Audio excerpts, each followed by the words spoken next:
This is LBC from Global, leading Britain's conversation with James O'Brien. Good morning. It's 3 minutes after 10, and I spoke to you yesterday about normalcy bias, which is a fascinating psychological phenomenon from which I think we all suffer at times, not all the time, of course. I was trying to think what the opposite of normalcy bias is, and it's probably hyperbole. So normalcy bias describes a desire to disbelieve or minimize threat warnings. So you are presented with something that makes you go, oh my God, that's that. And then you automatically, there's some form of psychological self-preservation kicks in and you start, no, it can't be that bad.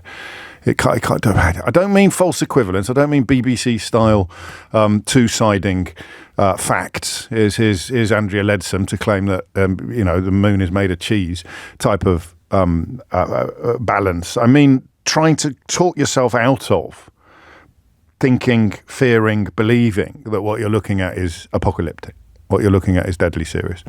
And of course, I think the opposite of that is hyperbole. Because hyperbole involves saying that something is apocalyptic and something is deadly serious when it isn't. And we have to walk this tightrope together at the moment.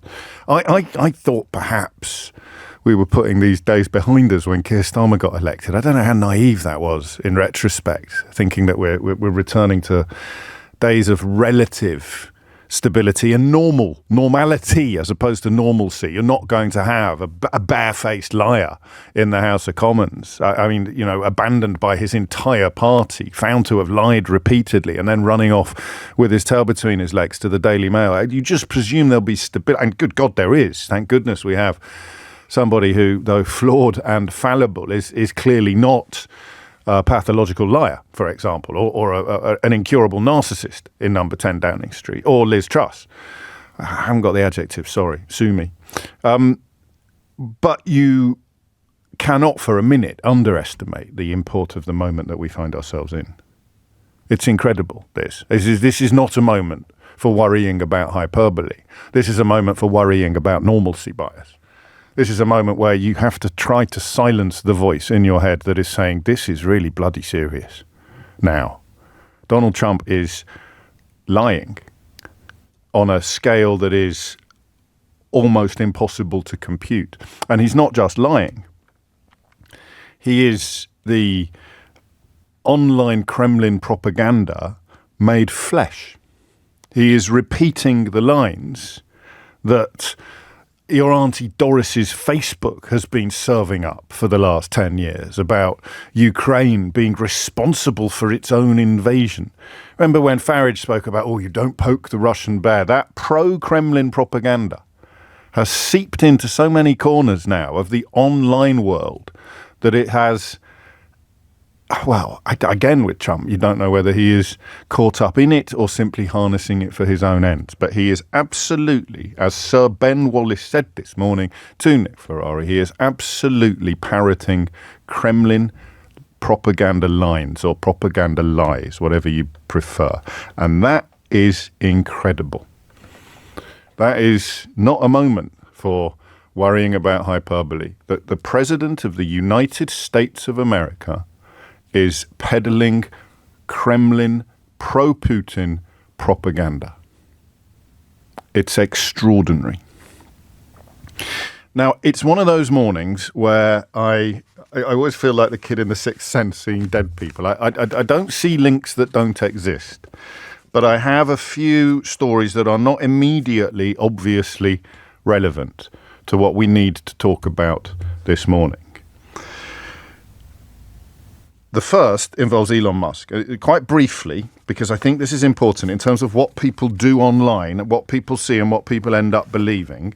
Elon Musk reposted an image of what the original poster said was a hospital in Birmingham in the United Kingdom being overrun by migrants storming the premises with axes and knives. The account, which is the kind of thing that Twitter is now almost entirely dedicated to, claimed that the picture had been taken in Birmingham and that the story was buried on mainstream media.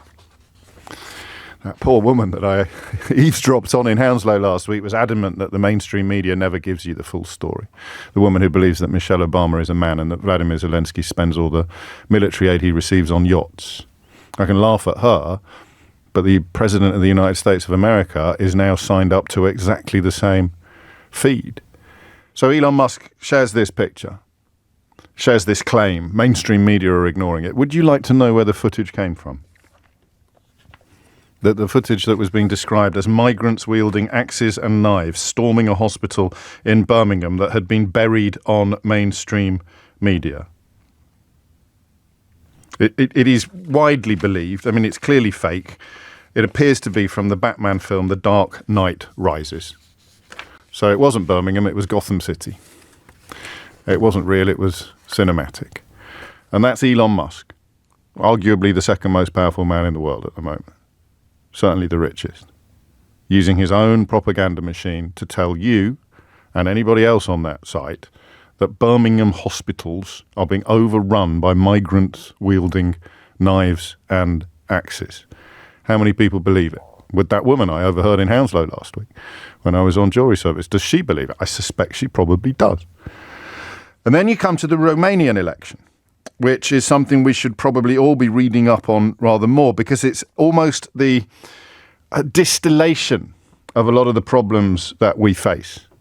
So the last Romanian election was annulled because when the results started coming in, two people, a chap called Salin Georgescu and a woman called Elena Lasconi, were performing incredibly well, despite the fact that certainly in the first case, nobody had ever heard of them prior to the election. And this is where things get really tricky, because it was the Constitutional Court that annulled the first round results, citing Article 50, Paragraph 3 of Romania's electoral law, which allows for annulment if significant fraud or interference likely impacts the election's outcome. And what they discovered was a slate of coordinated misinformation campaigns on social media. But of course, this was done secretly, Russian-sponsored. What Elon Musk is doing now is, shrugging off any semblance of secrecy, sharing it. And they do what Farage did after he used Andrew Tate as his news source prior to last summer's riots. They say, just asking questions. What's going on here?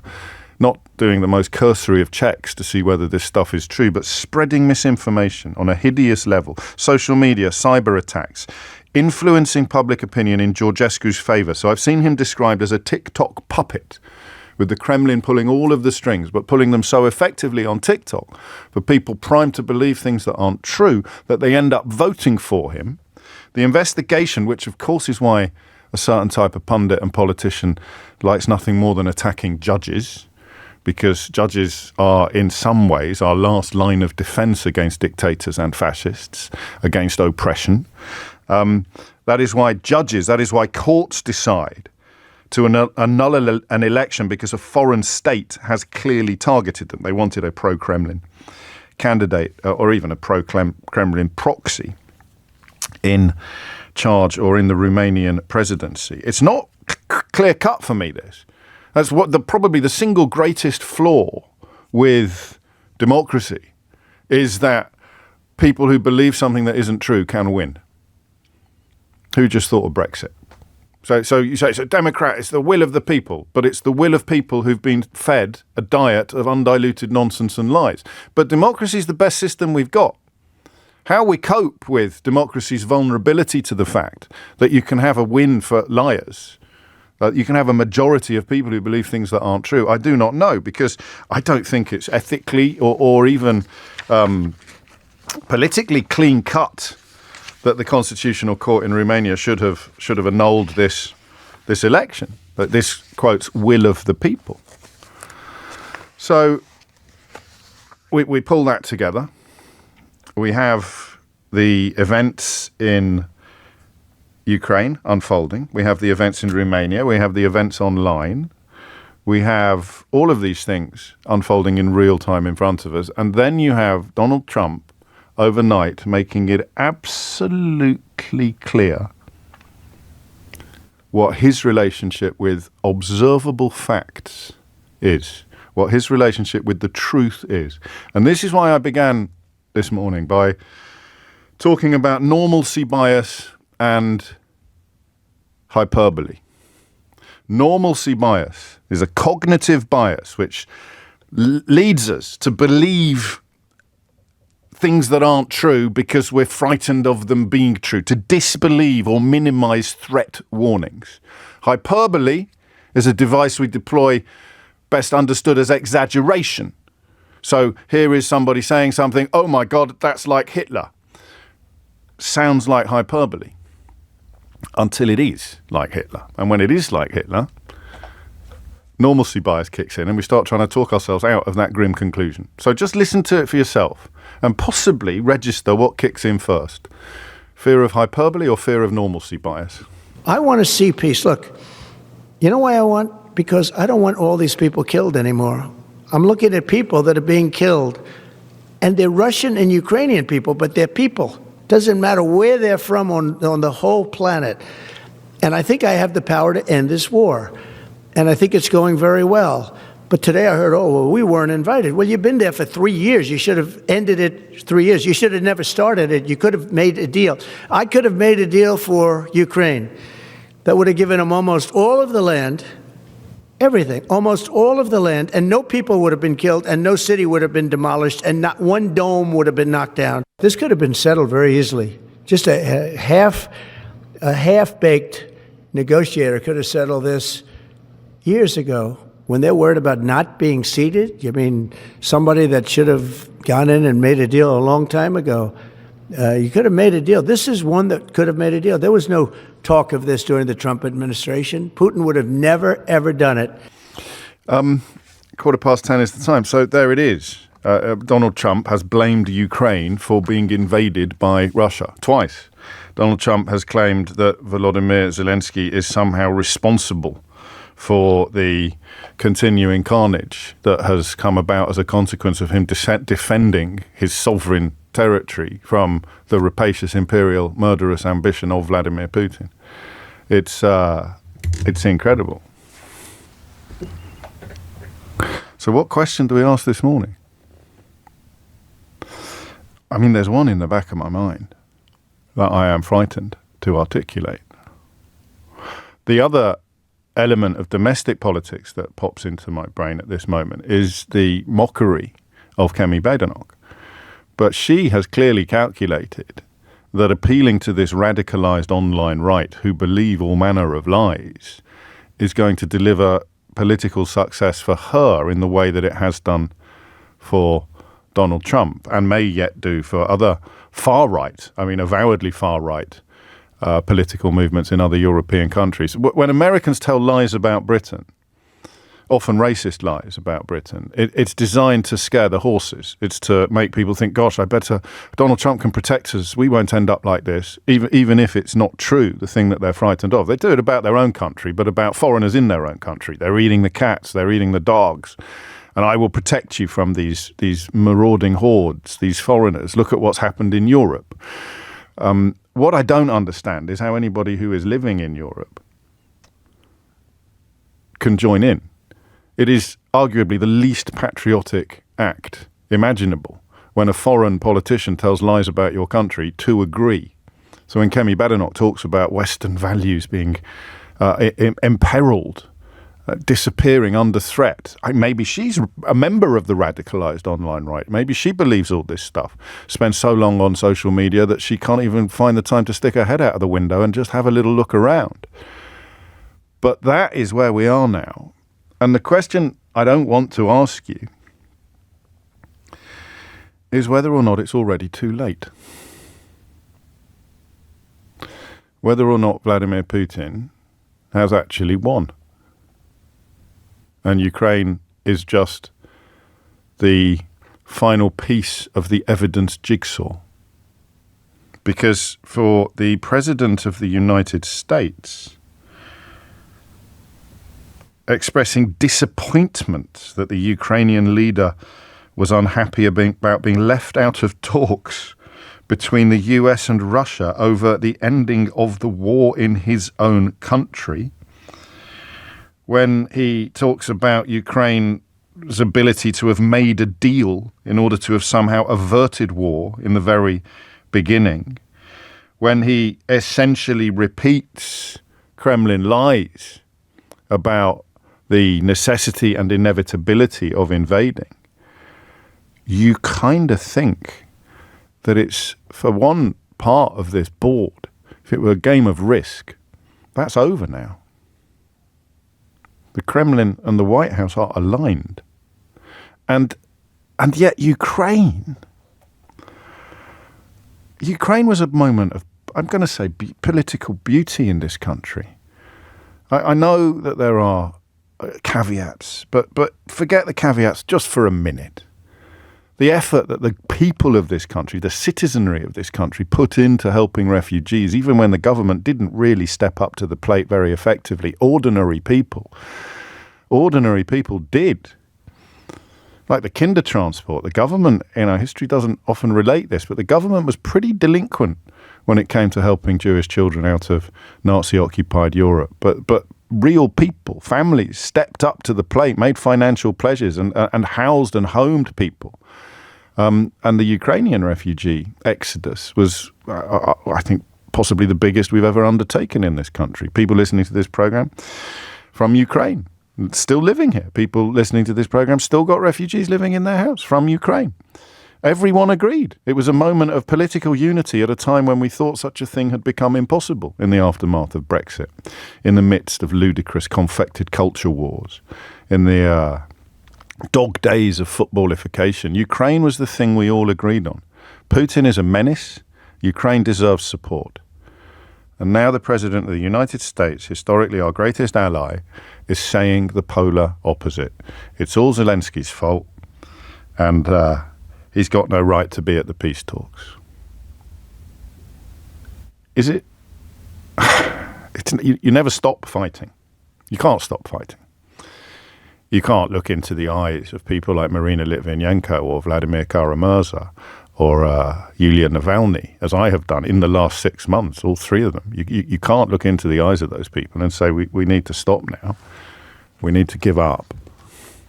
But this is, I think, a victory for the Kremlin on a scale that we can't even begin to properly process. So what the hell do I ask you at 10:20 on a Wednesday morning? I genuinely don't know. I know I say that a lot of mornings. My normalcy bias is preventing me from asking you whether or not it's too late. So if I ask you whether it's too late, it opens the door to the possibility that you tell me that it is. And I don't want to do that because of my normalcy bias. But I said at 10 o'clock, today's a day for ignoring the normalcy bias. You have to. You have to drown that voice out. Champagne corks are popping in the Kremlin, said my good friend Bill Browder, who knows more about the Kremlin's kleptocracy than almost anybody else alive on Newsnight a couple of nights ago. Champagne corks are popping in the Kremlin. Actually, I think it was last night. Is that it? Is it? I mean, what does this mean? 0345 6060 973. How bad is it? 0345 6060 973. Has Putin won the second Cold War? 0345 6060 973. What the hell should we do now? What should Keir Starmer do? What should Europe do? What can Europe do? What will Europe do? How did it happen? 0345 6060 973. How did it happen? And I think you need to have a look at the Elon Musk tweets about Birmingham and the Romanian election. How did it happen? Enough people in the West have swallowed the propaganda of the East. It's as if in the 1980s we had somehow watched Ronald Reagan turn up in Moscow and bend the knee and say, do what you want in Afghanistan, for example. I mean, it is absolutely extraordinary. And I don't think that's hyperbole. What does it mean? 0345 6060 973 is the number that you need. And the best way, if you are a victim of this propaganda campaign, and an awful lot of people are. Not just the lady I sat next to in Hounslow last week. You can just see it all over social media. You heard Nigel Farage years ago warning about poking the Russian bear, as if somehow that justifies the invasion. We had a caller on the programme earlier this week, actually, talking about poking the Russian bear. It's ludicrous. The bear is eating you already. The idea that fighting back is somehow a provocation is pathetic and dangerous. Make no mistake about that. But what does it mean for the rest of us? 0345 6060 973. It's 23 minutes after 10, and I've got this job. I'm so lucky to have this job. I process this stuff. If I didn't have this job, I don't know if I'd bother. I think I'd probably just want to spend several hours a day playing Indiana Jones and the Great Circle on my Xbox, or actually on my Samsung television, which has a built-in Xbox app, but more on that later. I mean it. And this is a moment where those of us who are privileged enough to get paid to talk about things in the news should feel horribly inadequate. We should feel, listening to Ben Wallace today, a former Secretary of State for Defence, I almost wanted to put my fingers in my ears. Whoa! It's no time for partisanship. It's no time for footballification. It's no time for any of these things.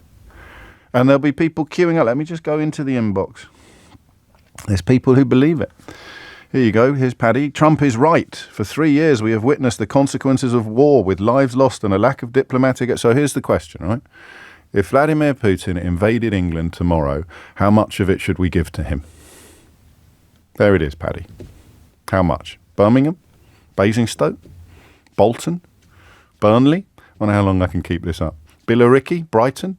How much of our country do we give to Vladimir Putin if his troops march in tomorrow? That's it. That's the only question you ask if you're talking about diplomatic efforts or peace or trying to... that's the deal.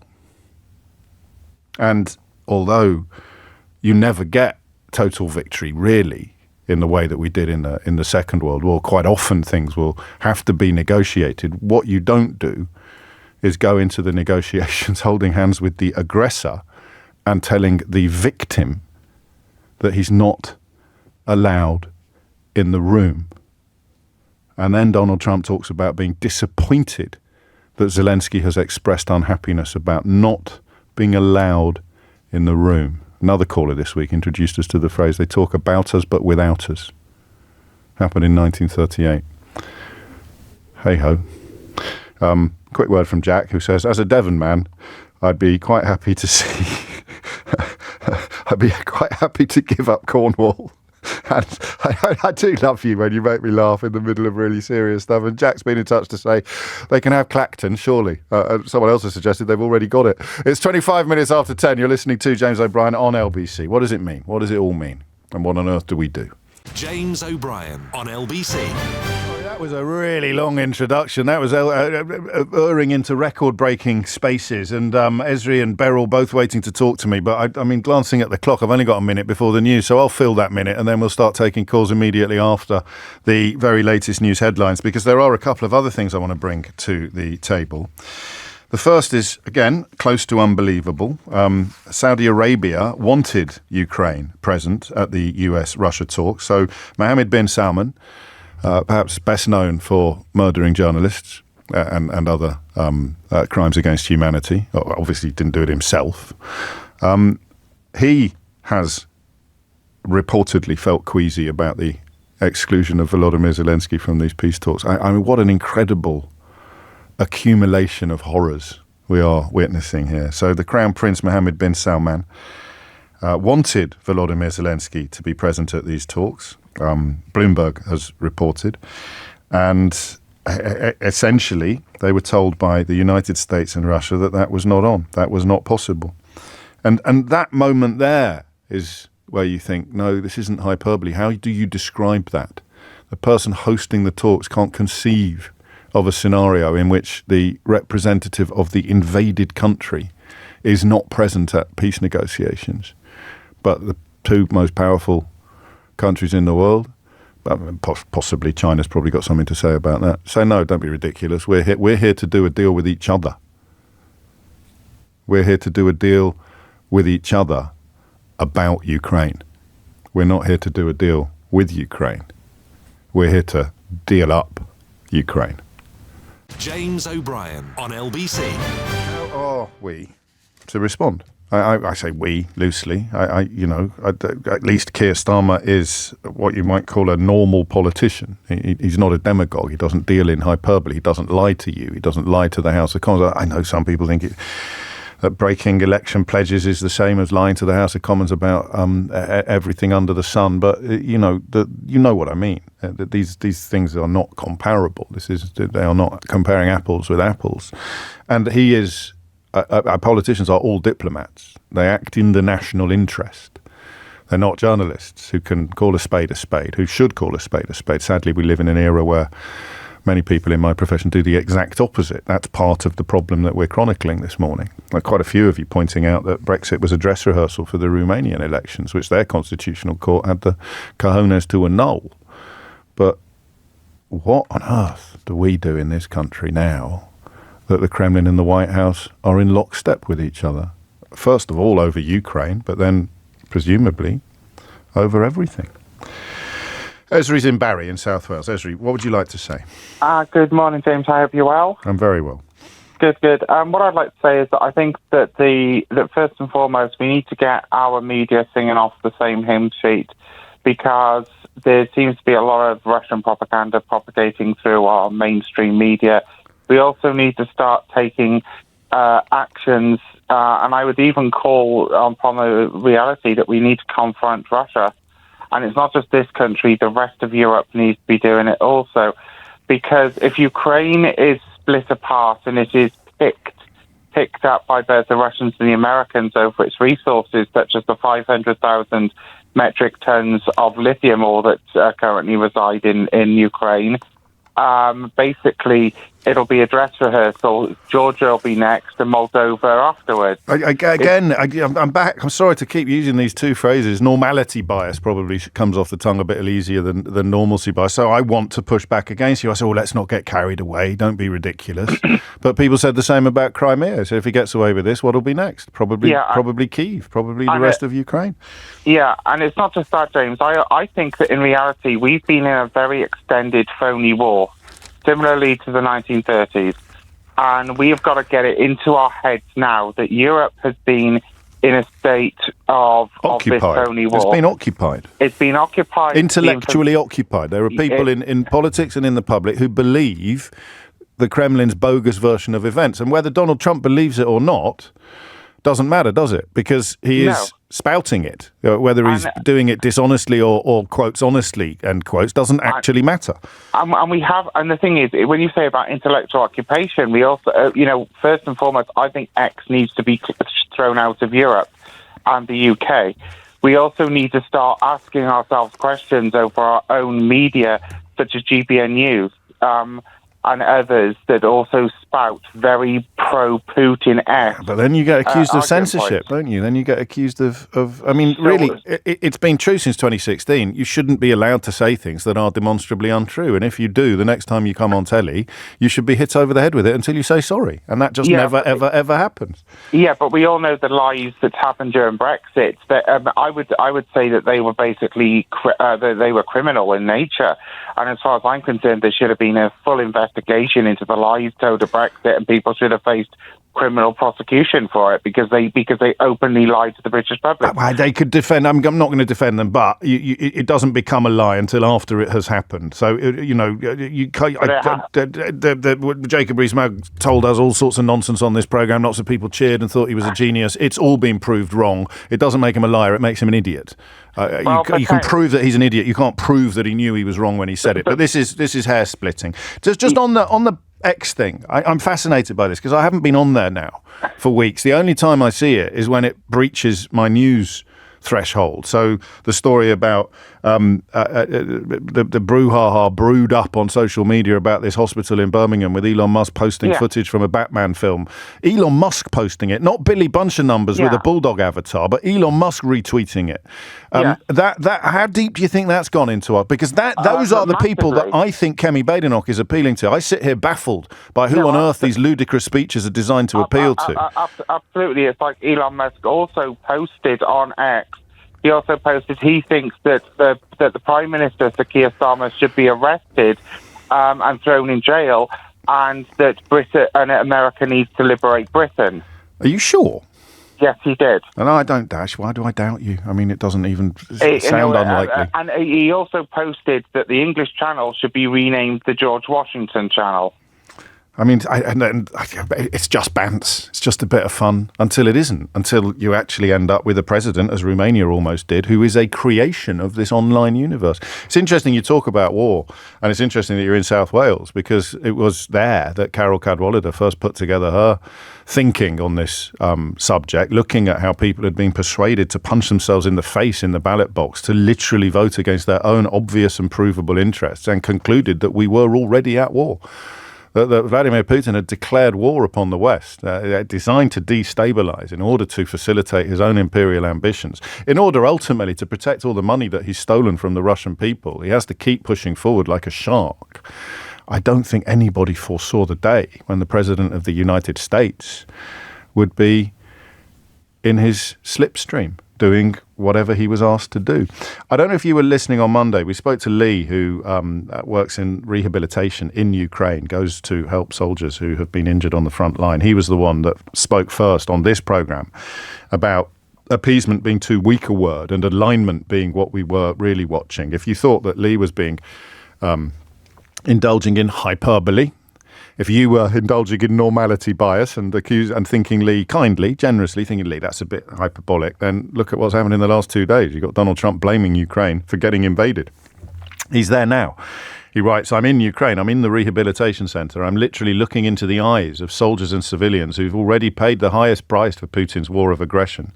And I woke this morning to see the clips of Trump, and the anxiety that's brewing in me for the last 2 weeks almost feels like bubbling over. I got to the hospital this morning feeling such a sense of anger, outrage and betrayal, but now I'm here. I'm looking into the eyes of the bravest people on earth. And your question earlier, have we already lost? I can only speak for the people here, James, the people I'm with, and I can tell you we have not lost. They will not give up. We will not give up. Trump can do and say what he wants, but the mood here is that we are Ukrainian. We decide our own fate, and we will not stop fighting. It's in our hands now, and I say that not just for Ukrainians, but as a proud European. It's up to Europe now. Europe has to step up.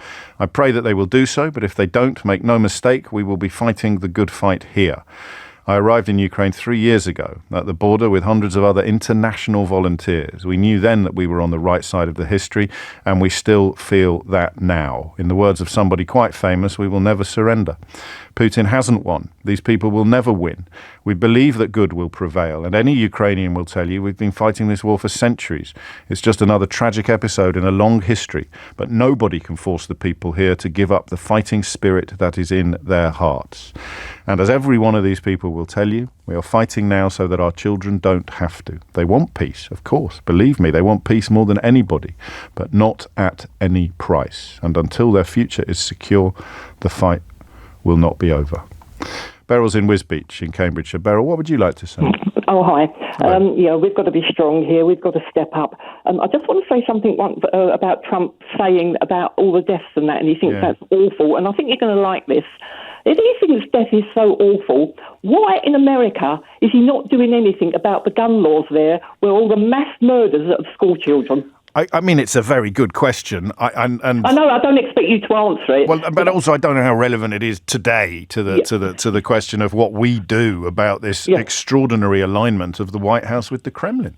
Yeah, I've been watching Putin since the apartment bombings that got him into power. I don't do any social media whatsoever. But are you aware of what happened with Tenant Media? No. Again, I'm asking pretty clear questions today about what we do now. Right, we step up. I mean, both America and Russia have both let Ukraine down because of the 1994 the Budapest Memorandum. Yes, that's true. Absolutely appalling. Like you say, the Ukrainians are absolutely amazing people. And at the moment, these troops that are on the front line fighting for their lives, for their homes, for their people, are absolutely picking all this up on social media. Can you just imagine what that's doing to their... No, I can't. I mean, it's bad enough watching people like the richest man in the world tell lies about our own country and we're living in peace. Imagine if you are witnessing them telling lies about your country and you're living in war. You've got relatives on the front line and you've got people in America and the UK who believe that somehow all the money is going to be spent on Volodymyr Zelensky's yachts. Extraordinary. I mean, I know I use that word a lot, but some days it's the only word that will do. Beryl, thank you. It's coming up to 10:45. I guess the mystery, if you like, the confusion is born of the absence of precedent. I don't know that we have ever, you and I, not just Beryl, but all of us, I don't know that we've ever contemplated anything quite like this before. And I've had a historic reluctance to blame social media for everything. Whether we're talking about discipline in schools or whether we're talking about attention deficits or whether we're talking about children's behaviour and mental health, or whether we're talking about politics. I think it's time to get off that little horse. I think Carol Cadwallader, again, I find myself thinking of her as one of her staunchest supporters and greatest admirers. Even I wondered occasionally whether she was over-egging the social media influence pudding, even as I watched Dominic Cummings on a little viewed clip of him boasting about the manipulations he undertook in the final days of the Brexit vote to get people to vote for what he wanted by persuading them it would be good for them when we all knew that it wouldn't. He calls them physicists because it sounds a lot better than propagandists. We used the physicists to target the Facebook feeds of the people who were most vulnerable to this kind of misinformation. It's no accident that Farage is all over TikTok now.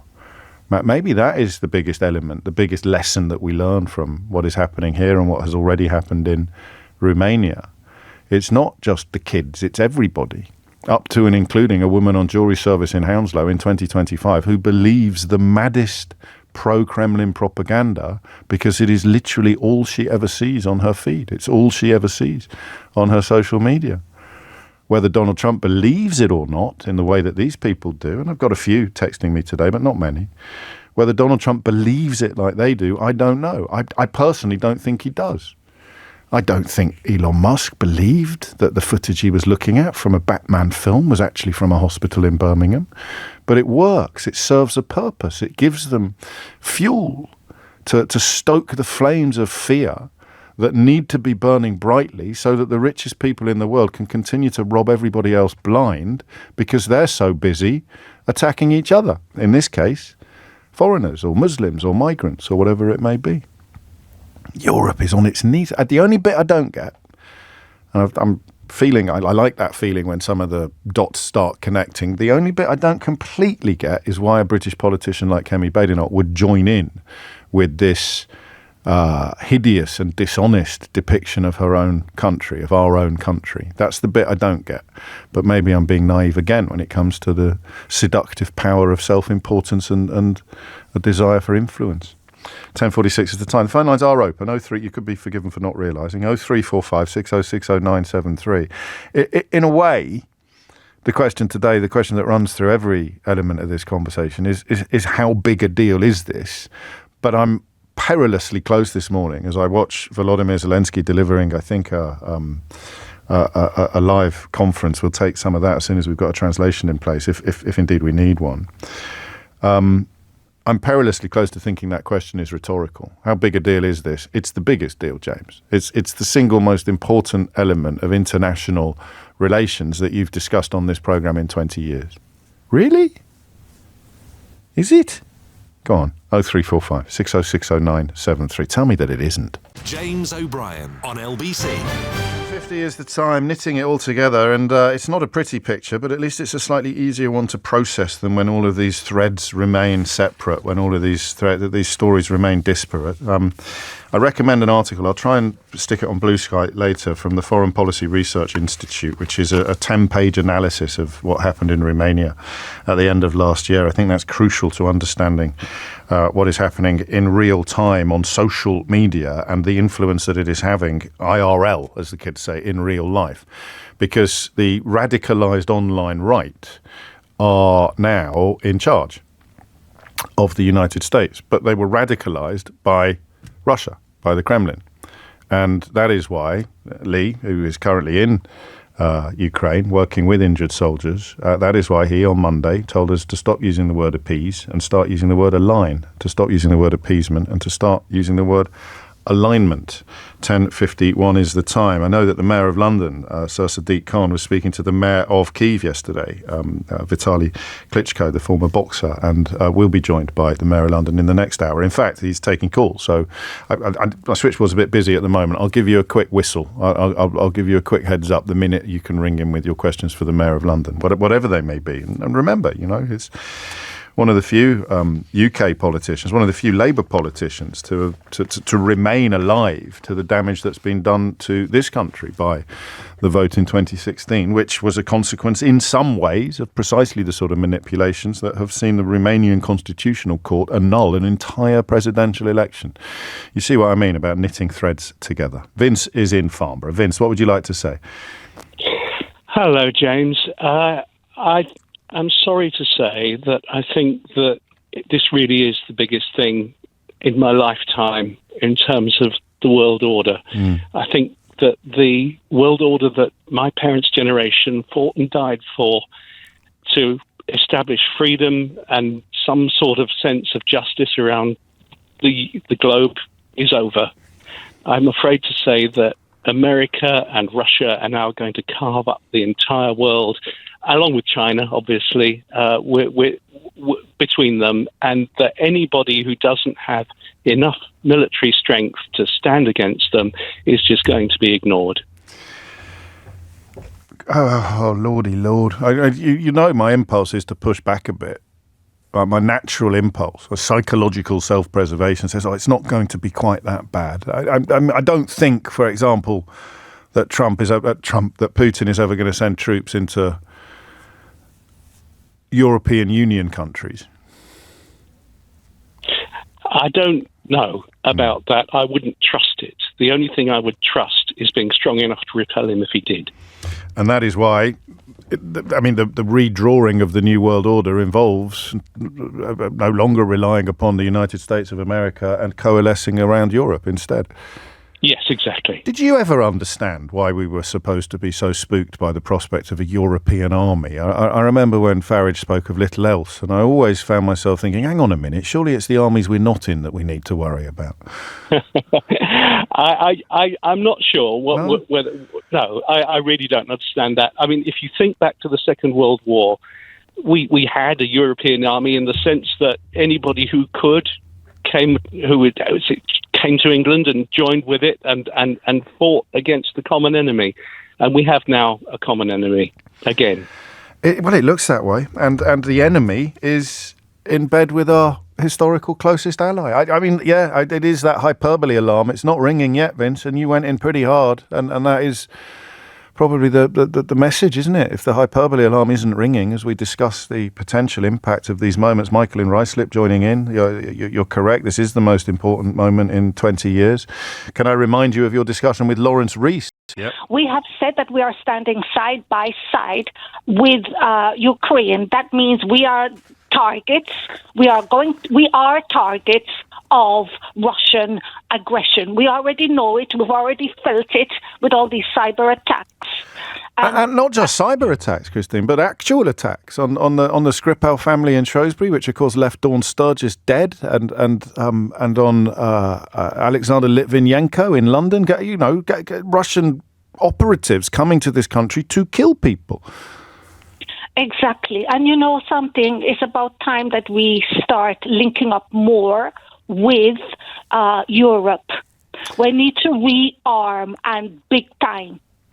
Independently of the United States of America. So that's the one area where there is some sort of resonance, the idea that we have been too dependent. I mean, it suited the industrial military complex in the United States of America. The idea that Trump is sort of righting a past wrong is ridiculous, because all of the money, all of the purchasing would have fed into the US economy. But in military and logistical terms, we need to build an alternative Jerusalem, don't we? We need to build a new citadel, which is not dependent upon the United States. And the problem with that, as de Gaulle would tell you, and many other European leaders, is that we can't agree with each other about anything. And there is now, oddly, post-Brexit, we no longer have a powerful player at the table who can somehow broker good relations between France and Germany. That used to be our job. Right. And I tell you something else. The Americans are right in a way. The Europeans and ourselves have been weak.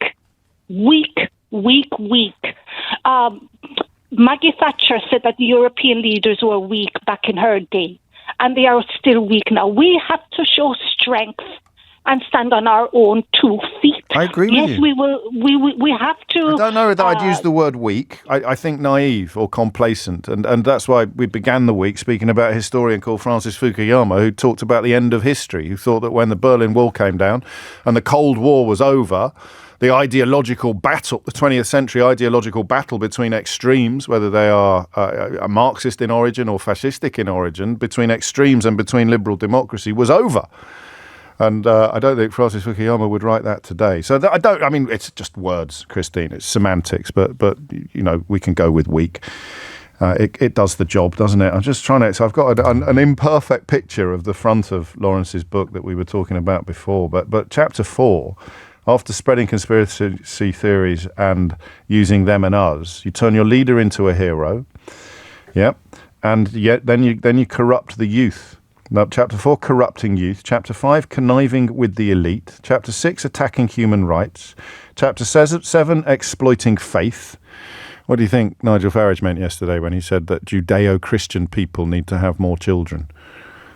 Number 7, exploiting faith. Number 8, valuing enemies. Am I reading that correctly? But anyway, it's all there and it's all happening in real time. We may return to this. It's one of those conversations that has gathered momentum, probably because my introduction was so long. So I end the hour with more calls than I began it, which is always nice, but not necessarily fair on you. But very much half or more of the next hour is already carved out, because I am about to be joined by Sadiq Khan, Sir Sadiq Khan to you, the Mayor of London, who is here to take your calls. So obviously I've got a lot that I want to talk to him about, not least his recent conversations with the Mayor of Kyiv, Vitaly Klitschko, and an apparent U-turn on how welcome President Trump is to London that was reported yesterday. But I also want you to ask him questions about anything, really, and you know what to do if that's what you want to do. 0345 6060 973. James O'Brien on LBC. 3 minutes after 11 is the time. You're listening to James O'Brien on LBC, joined, I think, for the first time since you were knighted, by the Mayor of London, Sadiq Khan. Good to be on the most popular show on LBC, James. Sir Sadiq Khan. Should we change the jingle? Do we need to change this thing? Don't be silly. No? Nice, though. It's lovely. My mum's chuffed. I mean, Mum has been a widow since 2003, right. And she's quite a stoic person. She's very even-keeled. Usually it's like, meh. Nothing impresses my mum. My mum was impressed. For a day. I made her very proud, so it makes me proud. We have been talking, as you'd imagine, this morning about international matters, chiefly about Donald Trump's apparent alignment with Kremlin propaganda when it comes to Ukraine being somehow responsible for their own invasion, and the idea of a peace negotiation taking place without the Ukrainians being present. How significant a moment do you think this is? Well, firstly, I think it's important to remind those across the country, including London, why this matters to us. So you may think, why is the Mayor of London expressing an opinion about the President of USA or Putin? The answer is because what happens in Ukraine happens to us, but also we have tens of thousands of Ukrainians who are refugees in our city because of Putin's illegal invasion of Ukraine.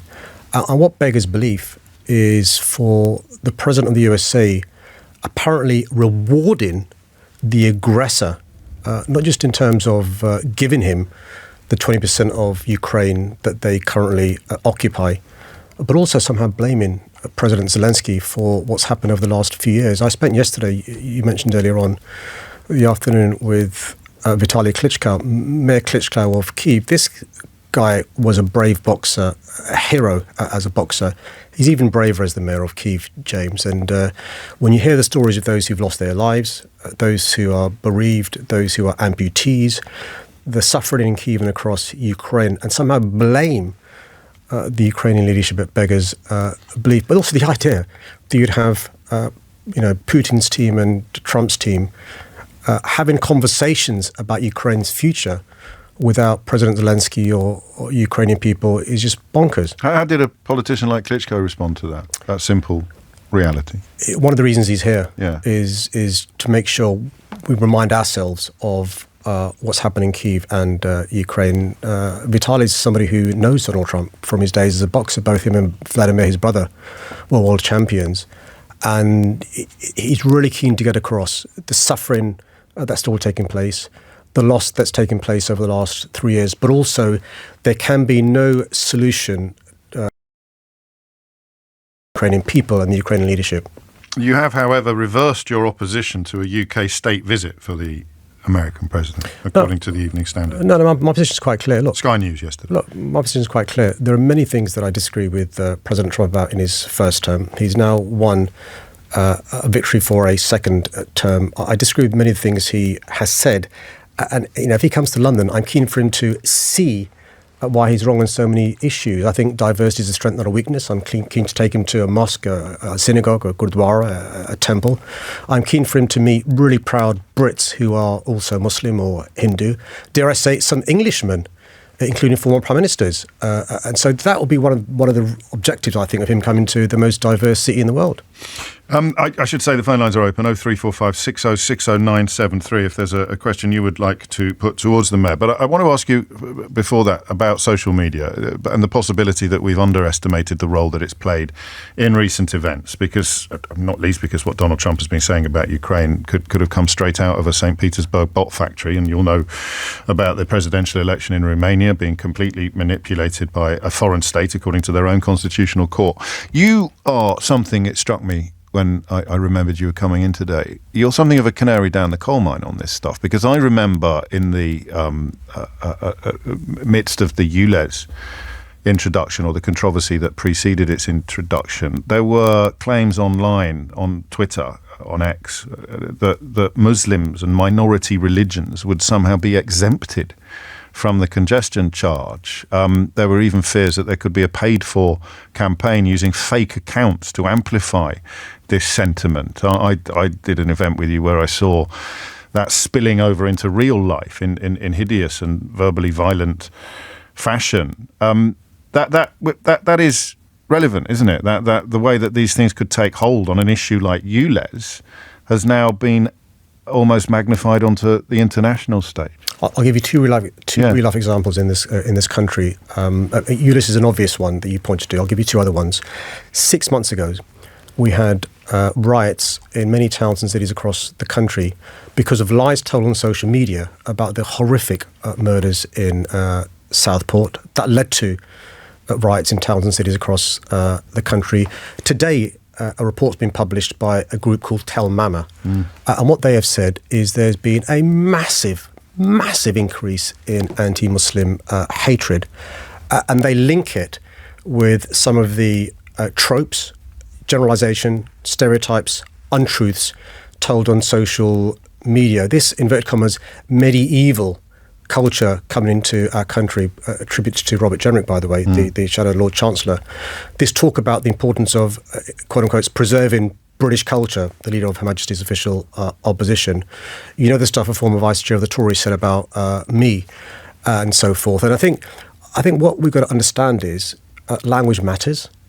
Social media can amplify untruths exponentially, but there's no fact-checking. Now there are no staff employed, I'm told, by X or algorithms to take off stuff that are clearly untruths. But what should worry us even more is the guy that owns X, Twitter, himself is spreading lies and misinformation. And we should worry about this because, unlike the media you and I grew up with, where there was fact-checking, there was 2 points of view, then somebody would arbitrate and say, this is the case.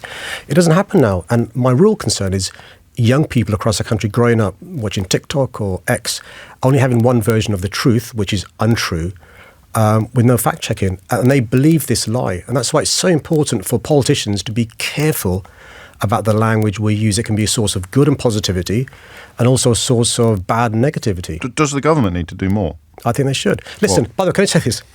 I always must address this elephant in the room that somebody will very soon say is that the biggest threat facing our continent or our country is a restriction on freedom of speech. Nonsense. It's not the case. The fact that we're discussing issues like this shows there's no freedom of speech. But actually, to reassure you, the Human Rights Act enshrines in Article 10 freedom of speech, freedom of expression. The European Convention, written by Prime Minister Winston Churchill's lawyers, enshrines across the continent freedom of expression. The other biggest threat is nonsense. But then the government have got to be much more nimble about regulation keeping up with innovation. Social media is like the Wild West. Think about the laws you have to follow, rightly so, by the way. Newspapers have to follow. No such laws when it comes to social media. No fact-checking.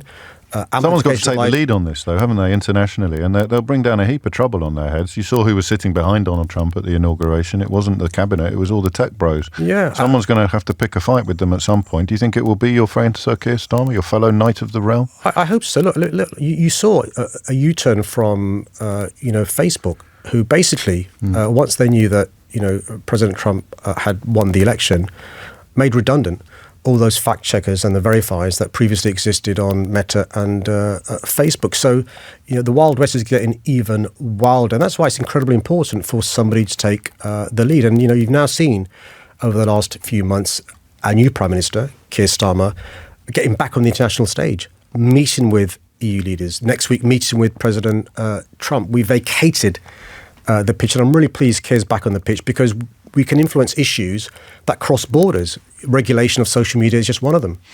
Can I read out a text that highlights what you're describing? I know you're familiar with this kind of stuff, but some people listening won't be. So this is from Leonard. I may have a little look at his history as well and see what other sort of topics he's keen to contribute to. Leonard writes, Muslims want to take over London using religion. Sadiq Khan is backing his religion and punishing the British people from moving around London. The mayor is fake. Now, I don't think either of us believe that Leonard has arrived at these conclusions without any influence from the sort of social media that we're talking about. And he's certain enough of his quotes, fact end quotes, to get in touch with a national radio station and to hope to get those words in front of you. That's to anyone not familiar with this phenomenon, that's absolutely bonkers. I don't want to talk just about me being a victim of this. Of course, I know you. There are many people who are victims of this, and you just read out one example. And this chap has the confidence, as you said, to contact you. Yeah. Yesterday, there was a case in a criminal court where somebody was found guilty of malicious communication towards Jess Phillips and myself, and the judge said, it was said in court, so I'm not breaching any confidences, that this chap had been radicalised online. And so we've got examples of people being radicalised online, and it should worry the government, and I know it does, and both Yvette Cooper and Keir Starmer take this really seriously. And when Kemi Badenoch talks about Western values being under threat, and Liz Truss says we've got 10 years to save the West, there's two elements to this question. The first is, actually, have you any idea what she's talking about? And the second is she talking about that kind of thing? Is she appealing to people like that? Well, I suspect the nervousness that Kemi Badenoch has is she's been outflanked within her own party with the likes of Jenrick and so forth. But also she is worried about reform. And what I'd say to Kemi Badenoch in a respectful way is, she's the leader of Her Majesty's official opposition. Her job is to hold the government to account and to show the British public she is a potential government in waiting, not to audition to be Nigel Farage's deputy as leader of the Reform Party. And just to knit all of this together, the email, the utterly deplorable email sent to Jess Phillips in the case that you've just referred to, came one day after Elon Musk went after her on his social media platform. After her specifically and personally, dishonestly. This is the point that I'm making quite badly, is there is a link, a direct cause and effect between what people say in social media and criminal acts of threatening violence or violence. And I make this point, 6 months ago, you had places of worship being targeted because the worshippers were Muslim. Yeah. You had hostels being targeted because those inside them were refugees. You had cars being stopped and rioters checking whether the people inside were people of colour or white because they were targeting Muslim. A direct consequence of lies and misinformation on social media. Is that what she's talking about when she talks about Western values? Is she talking about Muslims? The suspicion many of us have is the Muslims are now the other. And the Tel Mama report today, which I've just seen for the first time today, is evidence of the link between that sort of language and, not just anti-Muslim hatred, but crimes being committed. And there is now a heightened fear. There's a heightened fear if you're a Muslim, if you're Jewish, if you're a person of colour, if you're a woman. And just imagine, if you're a young person thinking about a career in politics, if you're a parent or an uncle and auntie with a nephew, niece, child who is a person of colour, a Muslim or Jewish or a woman, you'd think once, twice, 3 times about encouraging them to be, in the public eye. Why? Because they'd have to put up with the stuff that Jess Phillips, myself, I never Diana really put up with. understood this from you before. I mean, I kind of got it, but things have got much, much worse since we first had this conversation. They have. Look, when you and I first started talking about this, and you've always, I'll share with your listeners, I mean, you always chastise me for not talking about it more. You've used the phrase, and I remember it vividly, Sadiq, by not talking about it, you're gaslighting the public into giving the impression there's no problem. I remember you telling me off air, because I feel uncomfortable talking about it for a variety of reasons. It's not about me. I don't want to play the victim card, but also I never want to put off a young person being... Yeah. A broadcaster like you, or a politician, or a lawyer, or whatever, because we should encourage everyone to have aspiration and ambition. And for every horrible person that you read out, Leonard, there are so many lovely, lovely people on the tube in today. The amount of warmth and it's just, and always remember that. I say to those of your listeners who may be feeling coward, maybe feeling scared, is there's a lot more positivity and love out there than these sort of people on social media. Let's get to the phones, where there will also be a lot of positivity and love, perhaps. Listen, I mean, that's the joy of politics, right? The joy of a democracy. I've got a list on the iPad that's been given to me. The first caller, I'm hoping, is from Ealing, and it's somebody called Mohammed. Good morning, Mohammed. Good morning, Mayor Sadiq Khan, and good morning, James. It's a pleasure speaking to you. James, the great presenter, and Sadiq Khan, the greatest mayor in the world. That's a lot of love, and anyway, get on with it. My 2 questions to our great mayor is, as I believe you're in charge of our wonderful police, the Metropolitan Police Service, my question to you is, after Baroness Louise Casey's report and the recommendations she's made, I understand that we've got wonderful police officers in the capital, but there is serious fundamental issues, and I've been a victim of that firsthand within the Metropolitan Police Service. Why are we not seeing radical changes that protects women and girls and that protects the public in our communities and stops drug dealings and other crimes that the police think are minor but affect the communities up and down the sea? So Casey's report picked up on misogyny, racism and homophobia.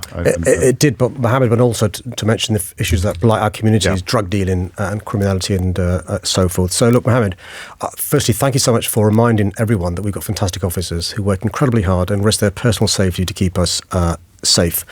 What Louise Casey and others have identified are cultural issues within the police service, and we now have a new commissioner who, over the last two years plus, has been trying to change the culture in the police service with one hand tied behind his back because of regulations that make it really hard for him to change the culture. You may have seen the case last week, Mohammed, where the Police Federation backed an officer who shouldn't be an officer. He's failed the vetting, and the Police Federation backed him, which means now it's really difficult for the Commissioner to get rid of these bad officers. So we're trying to persuade the government to accelerate changes in the regulations.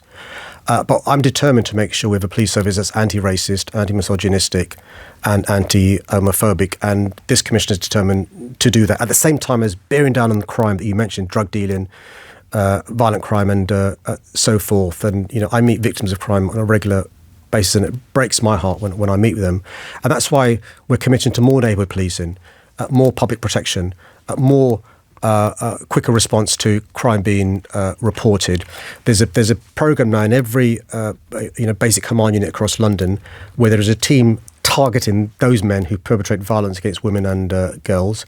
And just some good news, Mohammed, there's been an increase in the last year of those arrested for rape. those charged for rape, and the police targeting known offenders against women. And I'd encourage you and others to, if you see a crime, report it. If you witness a crime, please cooperate with the police and think about joining the police service. Be part of the change. When you hang up your hat as Mayor of London, knife crime is still going to be out of control, isn't it?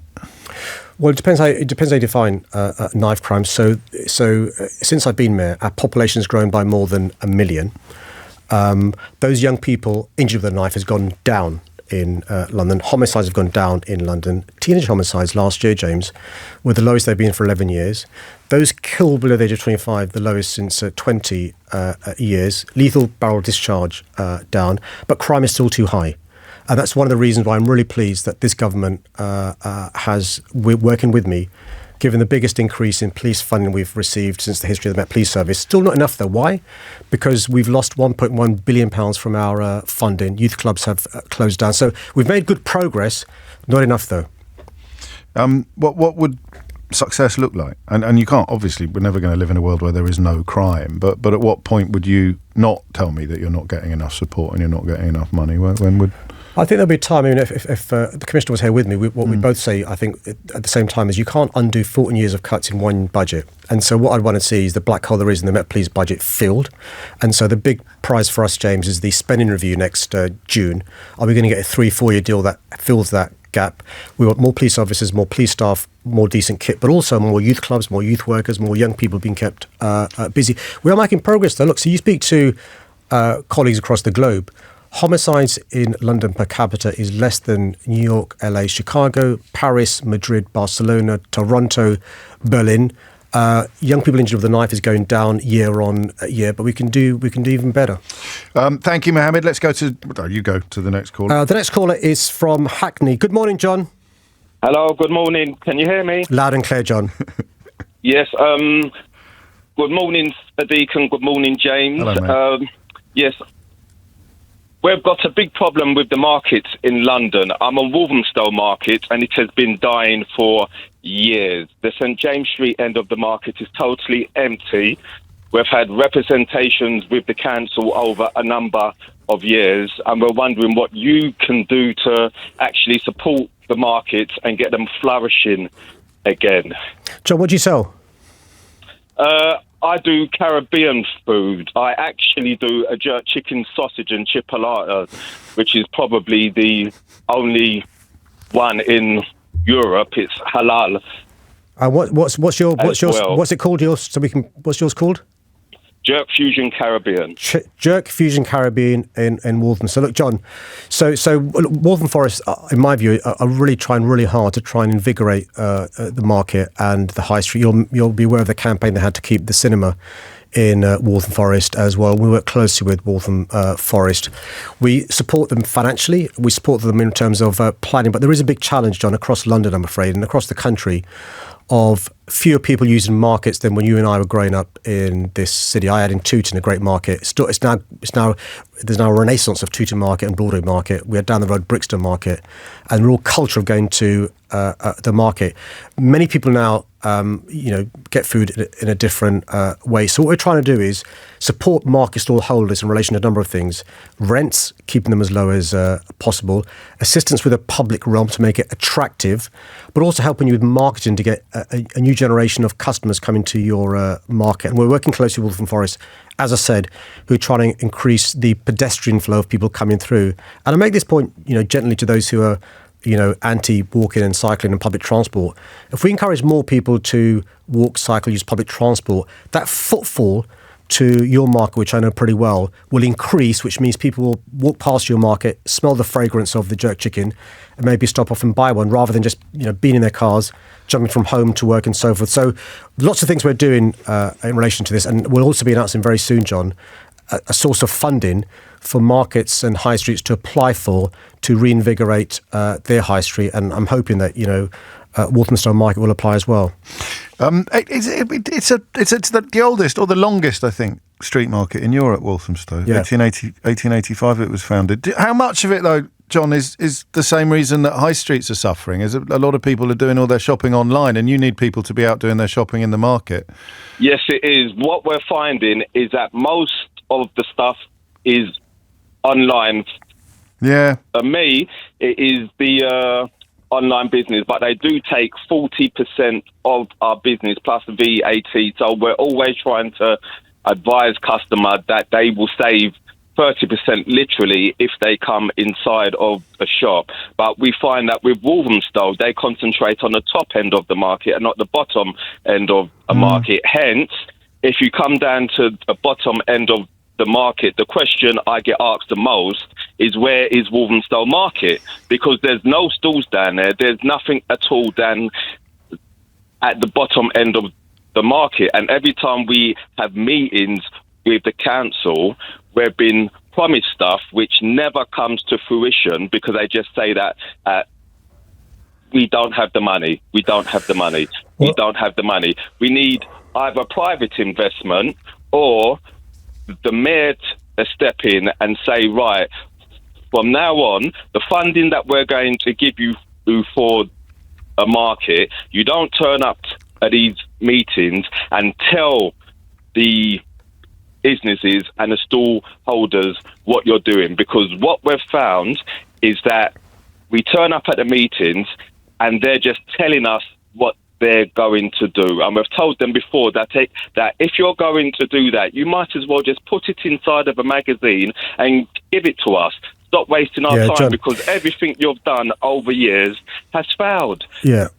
John, I mean, you're right in relation to the concerns around online shopping. So the three things people did pretty well during the pandemic, you know this, John, is they did from home, shopping reasonably well, leisure reasonably well, and ordering food reasonably well. So we've got to make the experience of those things better.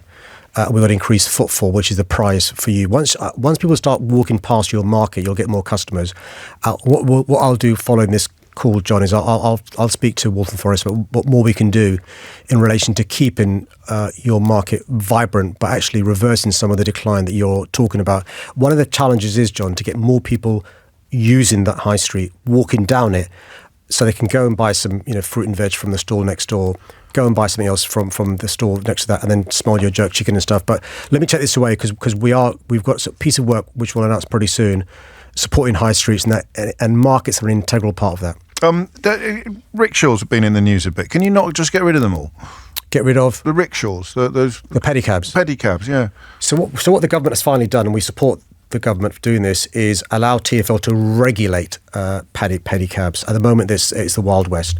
And so TfL are consulting on regulations around the pedicabs. You'll have heard stories or read stories about trolleys being ripped off, about the dangers to cyclists and pedestrians and so forth. So TfL are going to bring out some rules in relation to pedicabs, and that will lead to higher standards of pedicabs.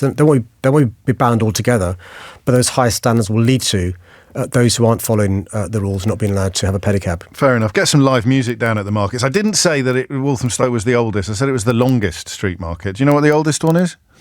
No, what is it? It's the one in Croydon. Surrey Street in Croydon. Okay. I've upset a lot of people. Nothing new there. No, you're not wrong. The next caller is from not far from John. It's Victoria Park, and it's Paul. Good morning, Paul. Hello, Sir Sadiq, and hello, James. Pleasure to speak to you both. My question is, are you aware of how toxic the area is along London's canals, especially around the Vicky Park area? And have you any plans to clean it up? Since 2012, there's been thousands of people being forced because of the housing crisis onto living on the narrowboats, but the consequence of that are lots of dirty old non-ULEZ compliant diesel engines being run to generate electricity, and the burning on solid fuel stoves of various coals, pallets and wood. And it's creating a sort of a toxic pollution and bad emissions from the boats. Are you aware of it, or are there any plans to clean it? Paul, thanks for raising a really important issue. And just to remind listeners, the reason why this matters, when you breathe in this toxicity, it leads to a premature life. It leads to asthma, dementia, cancer, heart disease, and a whole host of health issues. So, Paul, I'm afraid So you're on this, aren't you? You're aware of canals posing a particular problem. It's not just canals, the River Thames as well. It's bad in Brentford. I'd not crocked it before, Paul, but now you come to mention it, you can taste it in the air sometimes. Yeah, well, you're next to an airport as well. That's also and so Paul, we are aware of this. So it's just, that there are particular parts of London where I know it doesn't make sense, but where the mayor's got very little powers. Canals is one of them. The River Thames is another. So we are trying to address the issues, and you've actually identified the issues that we've identified, which is the diesel from the barges, the narrowboats, etc. The stoves as well, and what's used to burn them. So we're doing a number of things, working with those responsible for canals and the River Thames, trying to address this issue. And part of it is education. Many of those who have barges and narrowboats aren't aware that they're breathing in this stuff because they're burning this stuff, or that's their fuel. And secondly, we've now got air quality monitors that assesses how good and bad things are, and you've put your finger on the pulse. It is bad along canals and River Thames, but we've got plans to clean up our rivers and canals.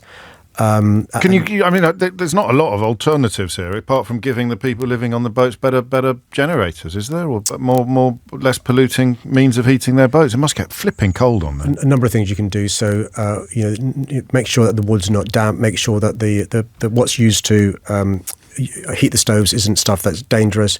You can change the fuel that's been used in the narrowboats. You can better educate people in relation to this. There's filtration systems you can use. And so, Paul, we have got a plan to clean up our rivers and canals over the next few years, just like we did other parts of London. Do you measure it yourself, Paul? Do you?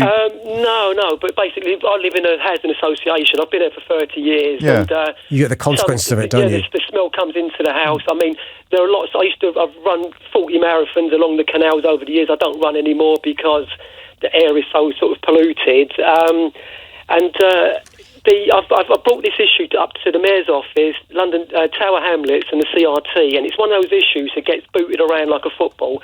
The CRT says complain to the local authorities, so I'll complain to Tower Hamlets, and then Tower Hamlets will say, is the smoke black? I say no. They say, well, we can't do anything about it. When I contacted the Mayor's office, the Clean Air Department, several years ago, they said that they were unable to do anything because there's some sort of grey legislative area. So the problems can be solved. I mean, I do have some solutions. I mean, there can be people, they can use more solar panels. There are places which are particularly bad. They could do like in other hotspots on the network. They could introduce short-term visitor moorings so that you haven't got a permanent sort of gluck of boats sort of pumping this stuff out. And on those moorings, they could have shoreline power. So, Paul, just to reassure you, listen, although we've got no powers here, we're taking control of the issue.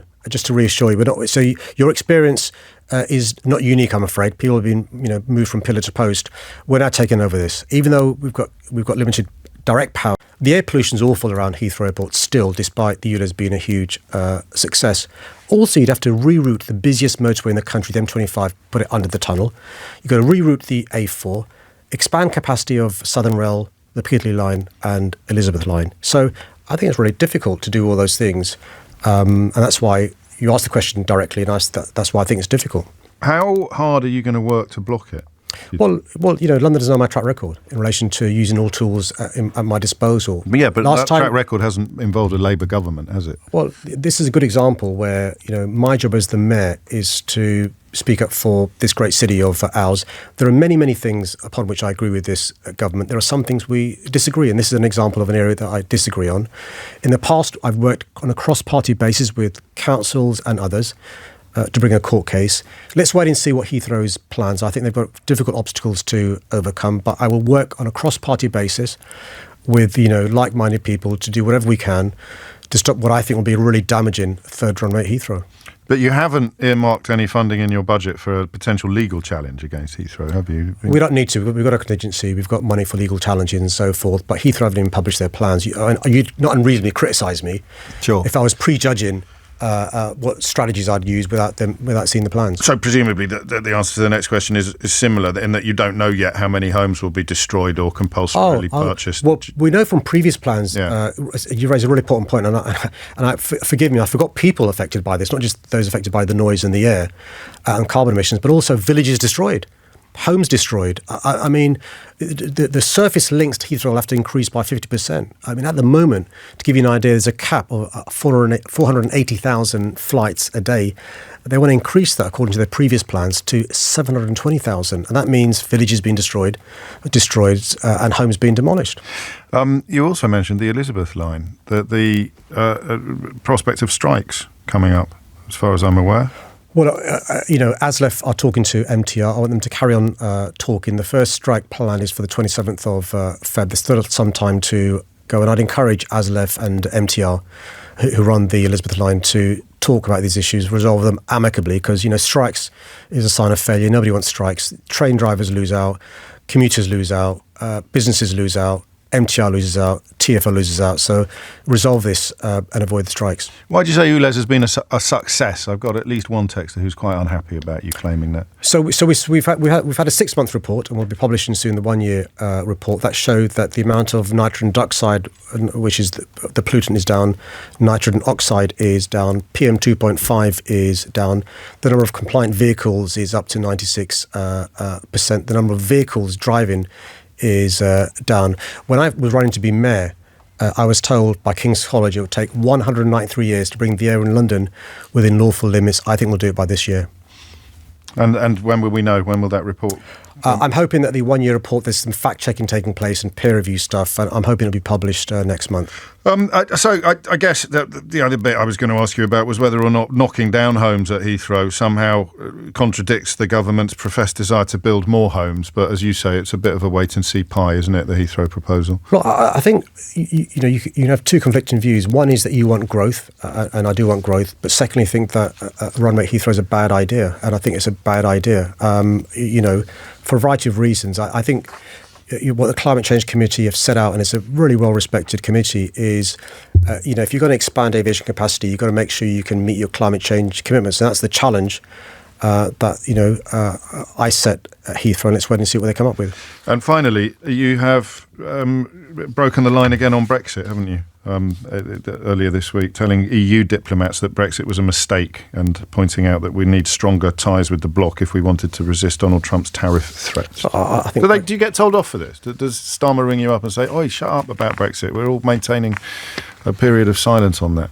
Well, if he did that, he'd be proving J.D. Vance right, that there's no freedom of speech in this country. but thankfully... I don't think that's what the Vice President of the United States was talking about. But thankfully there is. But look, here's a serious point, which is I think we've got to recognise the disaster that Brexit has been. I think it's the biggest act of economic self-harm any country's ever done.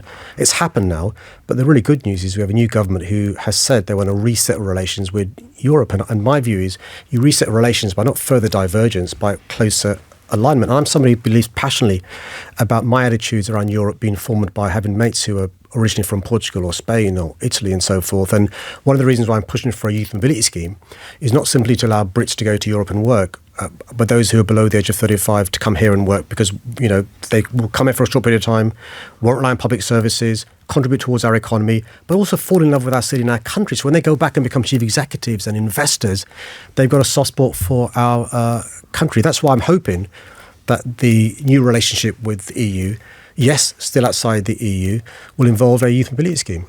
Which they've ruled out for now. You think that's a negotiating tactic? Oh, listen, I've not discussed with Keir Starmer and the team what the negotiating tactics because it would affect London more than anywhere else in the country, wouldn't it? Which is why I'm speaking up for this issue. I also think, by the way, we should make it easier for school children from Europe to come to the UK. Really hard now because you need a passport, and lots of European children haven't got passports. And these cultural experiences are really important.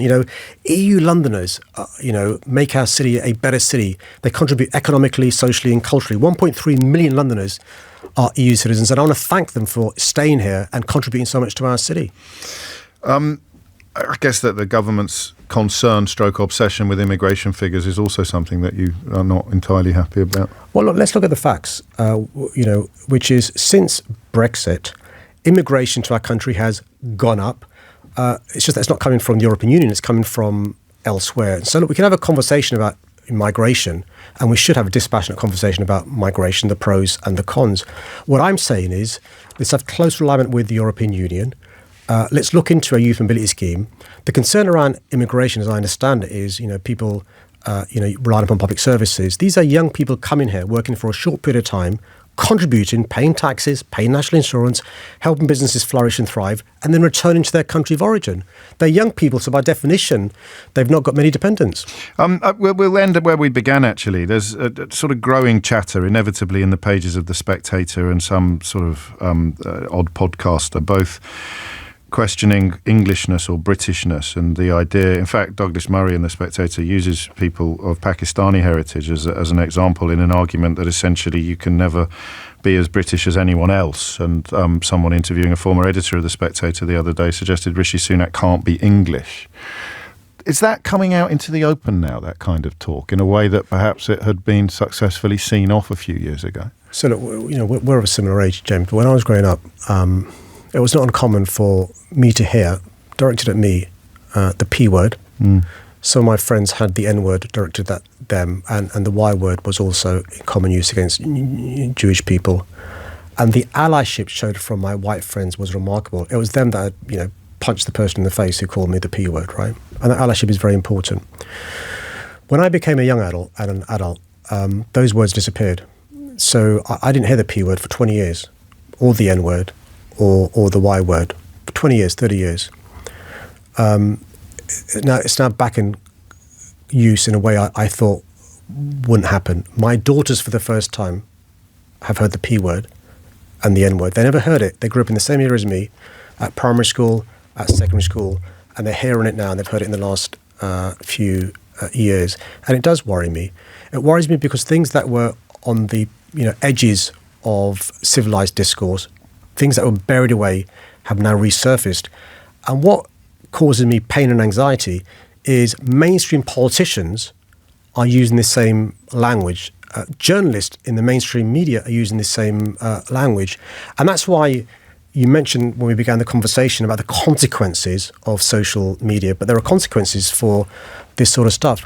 I say this in a gentle way. I've got a huge amount of time for Rishi and his family.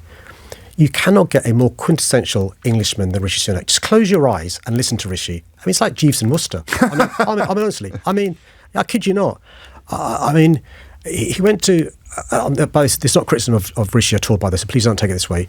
He went to Harrow, for goodness sake.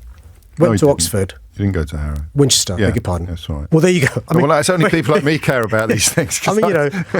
Winchester, Harrow, Eton, you can't get more quintessential English than those schools.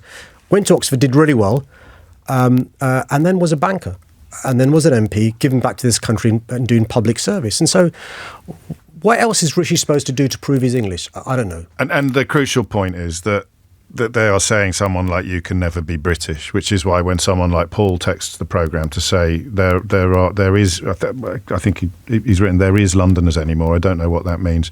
But he says, we are being pushed out. Tell Khan that. So that's, you can't be a Londoner. You can't be Paul, British. Listen, you can't be because you're not white. Paul, I was in New York last year and I was interviewed by a journalist, and the journalist said, when I close my eyes, Mr. Mayor, you sound like Michael Caine.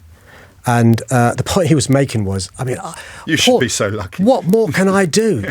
Blow the doors off? What? You know what I mean? I've even got a Labrador, Paul. What else have I got to do to prove to you how English or British I am? And I'm proud of being British. I'm proud of being English. I'm proud of being a Londoner. But you know what else? I'm also proud to be a Muslim. I'm also proud to being of Pakistani heritage, of Asian origin. I'm proud of my links to the subcontinent. I'm proud of the mosques I go to, but also the synagogues I go to, the gurdwaras, the temples. And I do, Paul, celebrate St. George's Day in Trafalgar Square as well, by the way. And someone else told me, without betraying any confidences, someone who used to work for you, that you're probably at your happiest on Pride Day. You're bouncing around the place. That's the joy of our city. This idea that diversity is a weakness, that it's a source of our problems and challenges. It's just not true. And we launched a campaign on Friday called Loved and Wanted, because these are unsettling and uncertain times. And I know there are many people who are feeling scared and vulnerable, whether it's Muslims, Jewish people, those from the LGBTQ plus community, those who are black, those of certain backgrounds. And I want everyone in this great city of ours to feel welcome and wanted. And that's what the campaign is about. Sir Sadiq Khan, that's pretty integrated, isn't it? Getting a knighthood. Well, I mean, I just say this. I mean, it's not. Listen, my mum's proud. That's all that matters, mate. We'll see you in a month. Absolutely. It's 11:45. James O'Brien on LBC. It's 11:48. I've got a topic for you. It's always tricky when the mayor's been in, because we come off the back of that into completely new territory. And you might not realise this, by the way, but you are very much a creature of habit when it comes to your radio listening. You are not used to presenters setting up new phone-ins, not at the top of the hour, or at the very least on the half hour. I try and set up a new topic on the 48, which is where we are now. I'm on a hiding to nothing. I talk, as you know, I can talk uninterrupted until Sheila gets here if the occasion demands, but I'd rather not. The problem is, if I set up a new topic now, you won't notice. You won't be properly engaged, because you are such a creature of habit. So I don't know what to do. I've got something very funny that I want to share with you. That the former Chief Whip, the former Conservative Chief Whip, has written a book, Simon Hart, which has been serialised in the Times. And I can't remember the last time I actually bought a book written by a politician. But I'm quite. If this is emblematic of the wider content of the book, I'll definitely be getting this one. How close to the line would we legally if we were to play "I Wonder Which MP It Was"? Can we do that? Could you text me your thoughts on that, and I could announce the winner? Who do we think it's most likely to be? This is an excerpt from the memoir of the former Tory Chief Whip Simon Hart. Are you ready for this? It's rather well written as well. It's got a sort of. The Mayor mentioned Jeeves and Wooster. It's got a sort of Jeeves and Wooster rhythm to it as well. The phone rings at 2:45 a.m. from a 2019er, as in a Conservative MP who first got elected in 2019. The phone rings at 2:45 a.m. from a 2019er. Clearly, a word I can't say, clearly drunk, I can say that, but just about coherent. "Hi, Chief, hope I haven't woken you." And Simon Hart writes, "It's 2:45 a.m, FFS, as in, of course you've woken me." Me, "What's up?" Him, "I'm stuck in a brothel in Bayswater and I've run out of money." Me, "Go on." Him, "I met a woman as I left the Carlton Club who offered me a drink, but I now think she is a KGB..." I should be doing this sounding slightly drunk, shouldn't I, to make it work? "I met a woman as I left the Carlton Club who offered me a drink, but I now think she's a KGB agent. She wants £500 and has left me in a room with 12 naked women and a CCTV." These are the memoirs of the former Tory Chief Whip. Me, give me a few moments and I will call you back. How many people are thinking, that's quite a cool job, actually? I had no idea that was kind of like that. I could be quite... and then he writes, "Bloody hell, this is a mess. I ring Special Advisor Emma. She offers to leave her house and go personally to Bayswater on an extraction mission. I suggest not. She sounds rather disappointed. Instead, we devise a plan to send a taxi, extract our man, return him to the safety of his own hotel, and I go back to sleep. 4:10 a.m, phone rings again. Me, "Are you back safely?" Him, "Yes, but you will never guess what happened next." Brackets, "This is the truest thing he will say all evening." Close brackets. Me, "Go on." Him, "Well, I slipped out of the room and I saw the taxi Emma had ordered across the street, so I legged it over and jumped in. However, it turned out it was a different taxi being driven by an Afghan agent called Ahmed." Me, "So?" Him, "Well, he demanded £3,000 for a blip blip. And I legged it back to the hotel and locked the door." If that excerpt is even close to the content, the broader content of the entire book, the entire memoir by this former Chief Whip of the Tory party, I think it might become the first political biography I have actually paid money for. They'll send me a free one now, won't they? Oh, well played. That's good. But anyway, I'll carry on with the pretense. It'll be the first political biography that I've actually paid money for since I was doing my politics A-level, I think, in 1990. So there it is. Who knew? Who knew that the life of a Tory Chief Whip could be... I can't do a phone-in. I can't do a phone-in on who we think it is, can I? Absolutely no chance. I mean, they can send me suggestions and I can make noises to possibly accidentally convey who they have suggested it is. And I appreciate I'm not the best actor in the world. I didn't sound like I was drunk. I sounded like Zippy, apparently. Oh, and Paul the Racist has been back in touch. He said, just because a dog is born in a barn doesn't make it a horse. Paul, pay attention. If a brown dog is born in a barn full of white dogs, it's still a bloody dog, you irretrievable buffoon. Anyway, I'm happy to help. And that, conversation about who it might be is one that we can have next time our paths cross off air. So to set up a new topic at 11:53, I think this will work. I'm going to tell you how old I am. You probably know already. I mention it quite a lot. Do you know why I meant stop sending me No, don't stop sending me names. Yeah, I agree with you. I think it's him as well. It does sound like an episode of Slow Horses, says Angela. Yeah, he's getting a lot of votes, but I don't think it was him, actually. Yes, I think it could have been him. Good Lord, there's so many people that you think might be that way, that morally compromised, who were part of the last Conservative intake in 2019. Make of that what you will. So I'm 53 years old, and I've thought for the very first time the other day, I can't remember why I thought it, but I thought that I'm just moving into the zone of ageism. I'm just moving into the zone of where I'm quite lucky work-wise, because I'm far from the oldest person on the roster, but I'm also far from the youngest. For a long time here, probably for my first 10 years on air, I was the new kid on the block. I was the whippersnapper.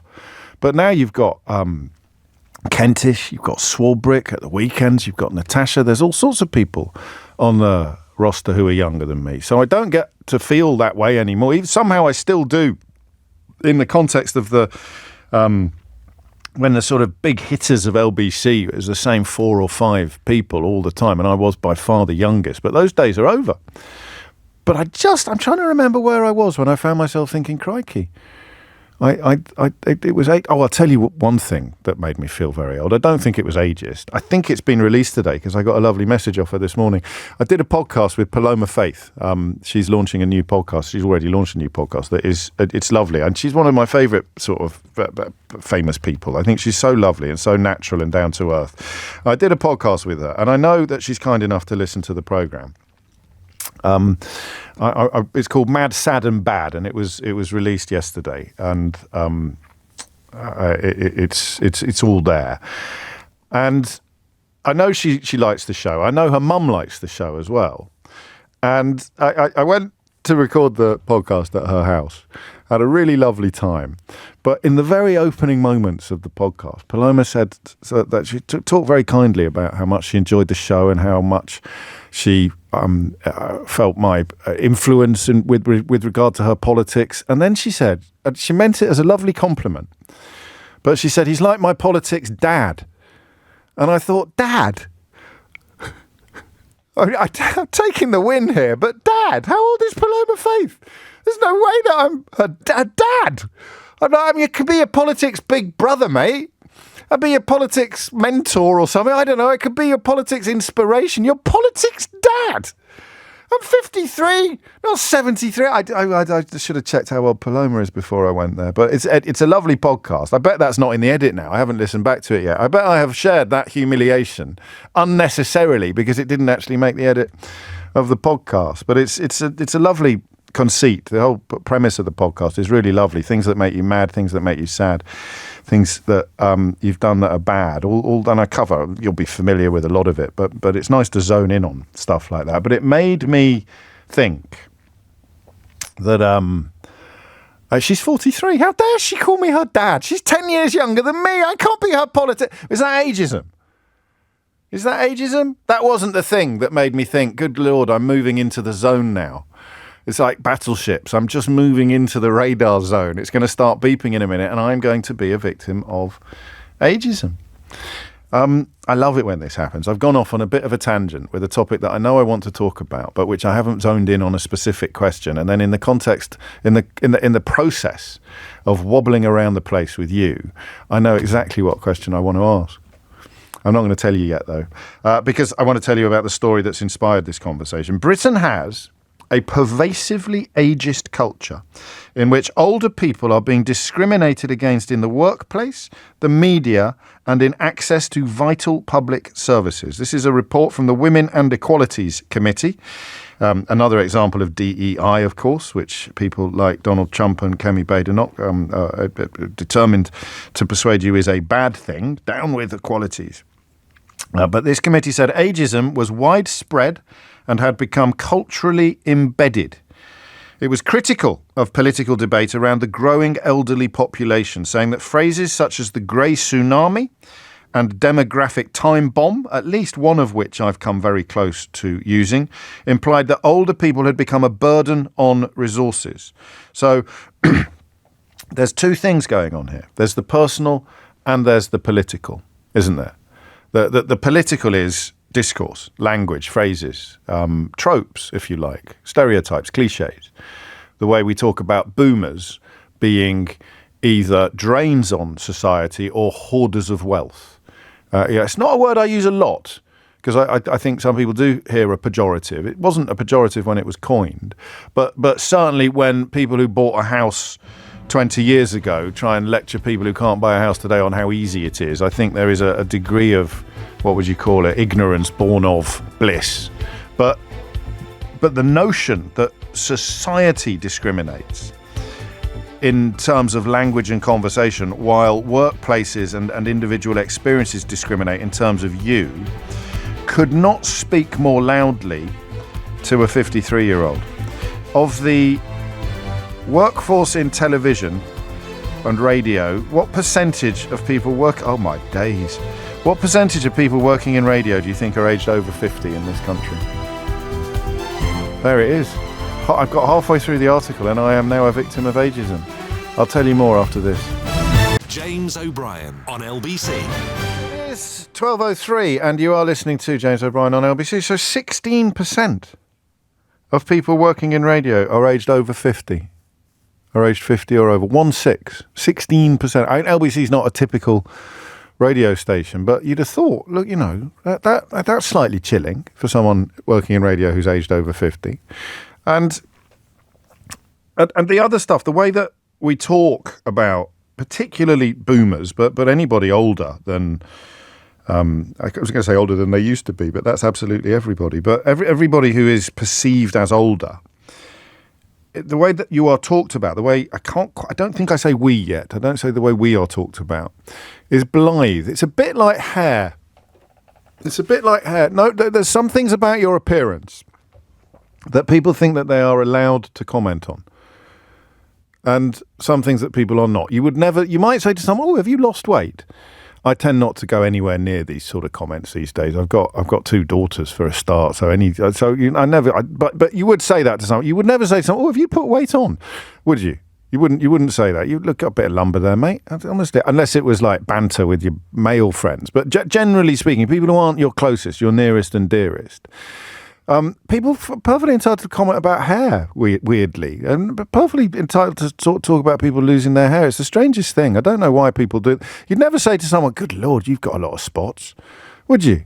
You're looking extremely zitty at the moment, but you would. So people do say, are you losing the old hair there a bit, aren't you? You don't do it with age. You don't notice it happening. And you sort of find yourself just making a presumption about somebody because of the way that they look. It's snooker players for me at the moment. I don't know why. I stopped watching snooker for a bit and I've started again. And they've all got really old. In the interest, I saw John Higgins the other day. I thought it was his dad. And so you're watching the snooker and you kind of feel you're allowed to say stuff like that in a way that you wouldn't about other changes to physical appearance. But the phone in here is actually about the first time it happened to you. The first time you felt you were being discriminated against. It can be funny. It doesn't have to be deadly serious. But it also could be very serious. And I know women have it much harder than men in this field, but I am interested in hearing from men as well, particularly men who are a bit older than 53, about what it was that made you think, oh, good God, I've just been a victim of ageism. I know that wouldn't have happened when I was young. The way that someone treats you in the wild, in the outer space. So, and you know that it's because they think you are old. They are treating you that way because of your age, and you didn't like it particularly. It doesn't have to be harrowing or traumatizing, but you didn't like it particularly. I wish I could remember what it was that made me think it the other day. Just made me think something. It wasn't Paloma Faith calling me her dad, her politics dad. It was, but it will come to me. And the reason I want to do this is because you have no concept of when it kicks in from the inside. See, imagine you were 25 now, right? I mean, obviously there'll be people listening who are 25, but imagine you were 25 now. You think a 35-year-old is old. You think a 40-year-old is ancient. But when you're 40, you won't think that you're old. When you're 40, you'll still feel 25, or in my case, sort of 16 and a half. And yet you don't have any control over how the world treats you. So, for example, I am thin on top, and I notice when other people are thin on top. And yet I somehow don't think of myself in the context that I think of them. Do you see what I mean? It's that old Rabbie Burns poem about seeing the world, seeing yourself as others see you. We never see ourselves as others see you. I'm not interested in calls from people telling me that you're only as young as you feel or you're only as old as you feel and all of that malarkey. I'm only interested in interactions. This is perfect from Mimi, who's in Bristol. This is actually perfect. I got called Madame in a cafe in Paris. Well, it's not perfect. It's good because it's so subtle and so simple and yet so striking. So years and years, Mademoiselle, Mademoiselle, Mademoiselle, Madame. Oh my God, I'm a Madame. So you're no longer a young woman, you are an older woman. But it's not discrimination, is it? It's. I mean, if you got shown to a different table than you used to get shown to, they wouldn't put you in the window anymore. I don't know. You see what I mean? It's not discrimination. It's not ageism. And of course, the other thing is that I guess when you're younger, you don't take it as seriously as you would do when you're older. So if I made a list of all the isms, you know, misogynism, racism, homophobia. I know it's not an ism, literally, but you know what I'm talking about. If you made a list of them all and then someone said, what about ageism? I probably 10 years would have gone, oh, get over yourself, will you? Honestly. And yet it is a protected characteristic. It is, there's a list of them, isn't there? And yet it is the one that we are probably most relaxed about. It's one of the 9 protected characteristics in the Equality Act 2010. The kind of thing that Kemi Badenoch thinks is a threat to Western values, the Equality Act 2010. Loopholes make it easier for employers to engage in age discrimination. So what does that look like? What you genuinely believe, stroke actually know, you genuinely know that you have just been discriminated against on the grounds of your age. You've been in the same job for 20 years and something just changes, and the way that you're treated or the way just something changes. What is it? 0345 6060 973. I don't mean disappearing. I know what that's like. You disappear when you reach a certain age. You're no longer kind of in a bar or in a social context and somebody attractive or attracted seeks to make eye contact, and then suddenly there's a moment where that doesn't happen anymore. That's not age discrimination, okay? That's not what we're looking for. It happens with colleagues, actually. That's probably what I was thinking of the other day, when I suddenly realised that a younger colleague thinks of me as an old bloke, as an old person, as a greybeard. I got called a greybeard the other day on an Australian video game podcast. It's a term in gaming for older people who play video games, and I do actually have a beard that is largely grey, but that was it. That's what it was. It's not ageism. It's not age discrimination. I just didn't see myself like he saw me. As his radio host in England, I don't know if you saw it, he was playing Indiana Jones on his Samsung TV. He's a greybeard gamer. He's more of a PS5 guy. Yeah, he was Australian, all right, not Welsh. And he called me a greybeard. And I thought, what? That's quite rude. I looked it up and it's a gaming term. And in the end, I thought, oh, that's quite cool. He thinks I'm a much better gamer than I actually. So do you see what these little things that happen and you suddenly go, my God, that's how the world sees me. There it is. We got there in the end. It's that little moment when you realise that other people see you in a completely different light from how you see yourself. And that light is, I'm afraid there's no better word for it, old. They see you as old. And I'd love to know about either the first time or the most striking and memorable time that it happened. Hopefully, we're as likely to take serious calls as we are to take silly calls. But it's very much in the arena of equality and human rights. And it's serious and important because equality and human rights is coming under a lot of attack at the moment from precisely the sort of people you'd expect it to be coming under attack from. And everybody could be a victim of this. So it's not susceptible to why are we caring so much about them and why do we spend so much time worrying about that? Every single one of us could become a victim of this. It's probably the best gateway to understanding the importance of protected characteristics. But you won't notice it until you're there. You won't get there until you're a little bit older. David mentioned something. It kind of fits in. Again, it's not bang on the drop zone, but it's pretty good. I took the dates off my CV. I wasn't getting any job interviews, and now I'm getting calls again. Just you put your suits. People will just look at it, and they won't think he's 53. He's got he could probably give me another 20 years of top quality service if he wants. They just for some reason think we don't want someone that old in the office. Pal of mine works with much, much, much younger people. My dad did that as well. My dad came back round the second time after being made redundant, and he found he wasn't really enjoying doing consultancy work and PR work. He wanted to be on a paper.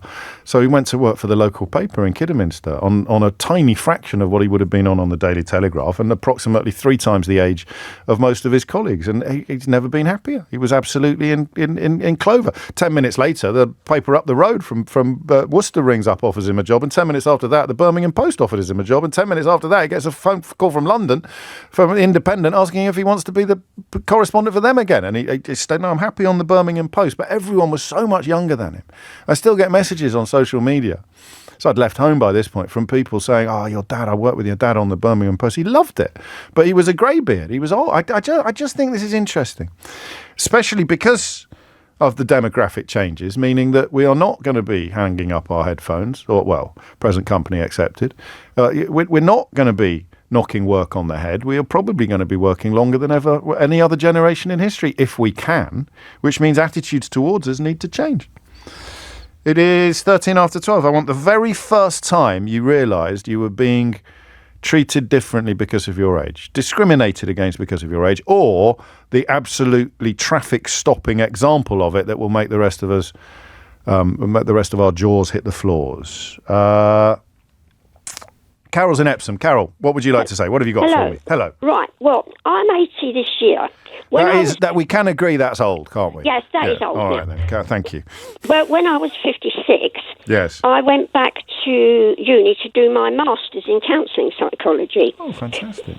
And I remember I went into a bookshop of a very, very famous chain, and I ordered a book. Was it Waterstones? Yes, it was. There we go. I don't know why people get this idea that they have to be all coy about brand names and shops and things. But anyway, there we go. There's only one. There's only one very, very famous chain of bookstores in this country, really.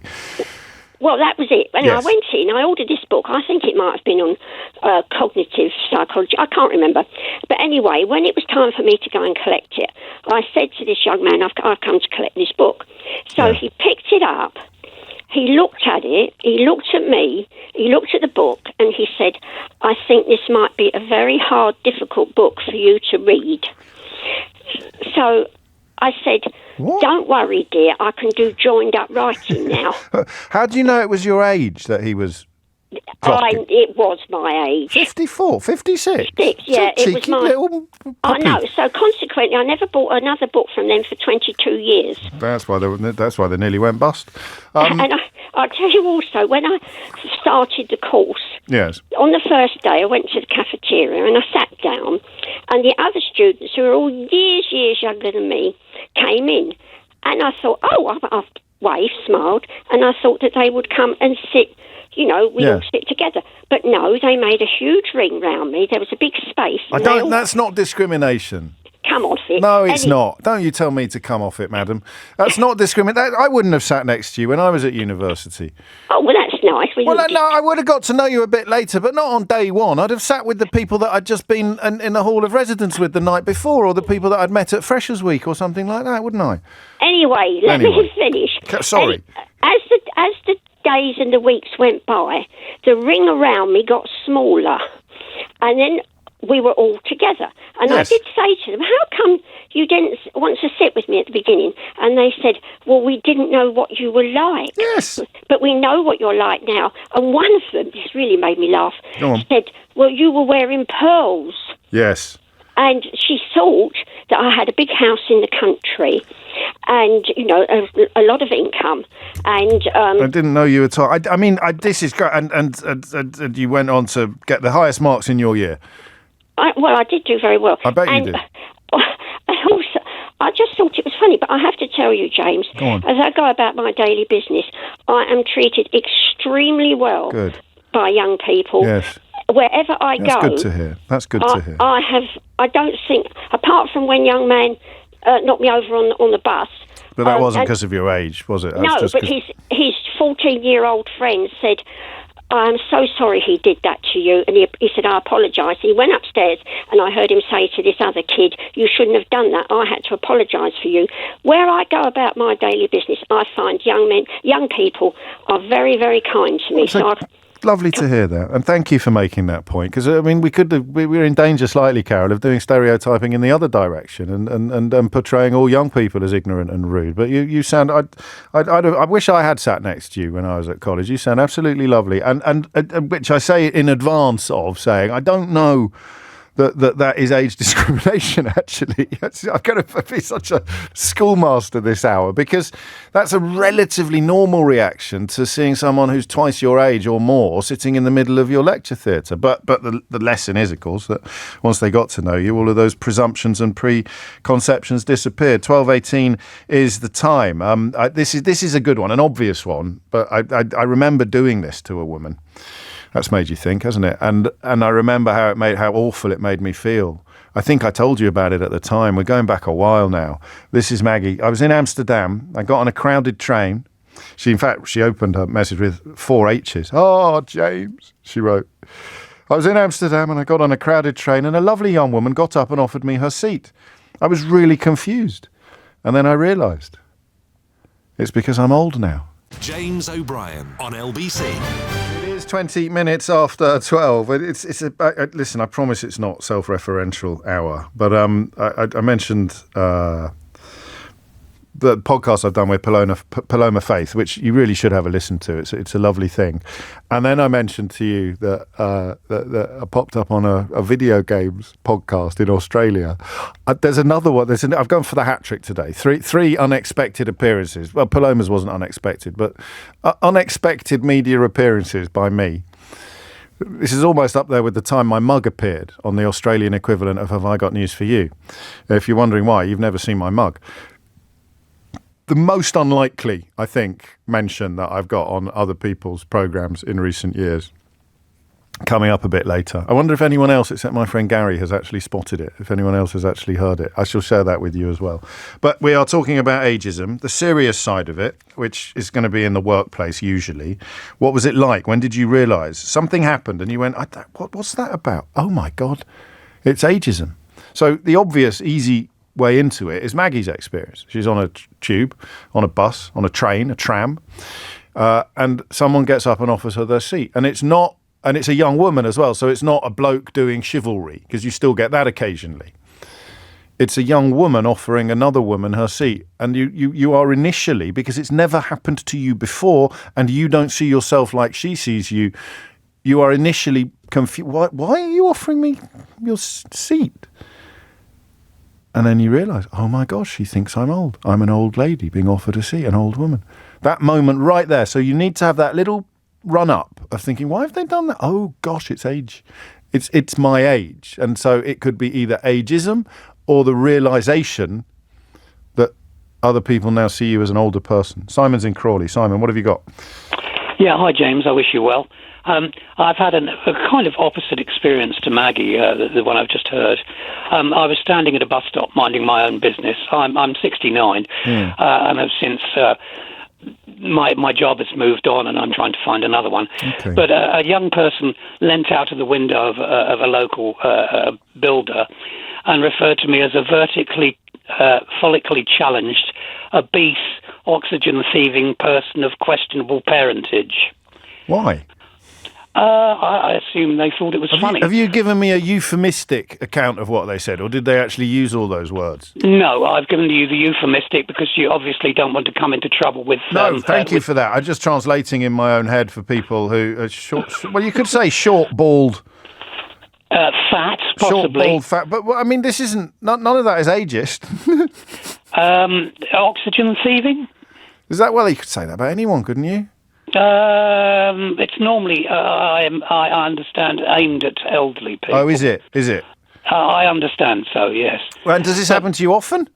No, I was quite shocked, but as I say, I was very amused because the young person involved questioned my parentage, and I found it hysterical, actually. I did laugh out loud because I am, in fact, adopted.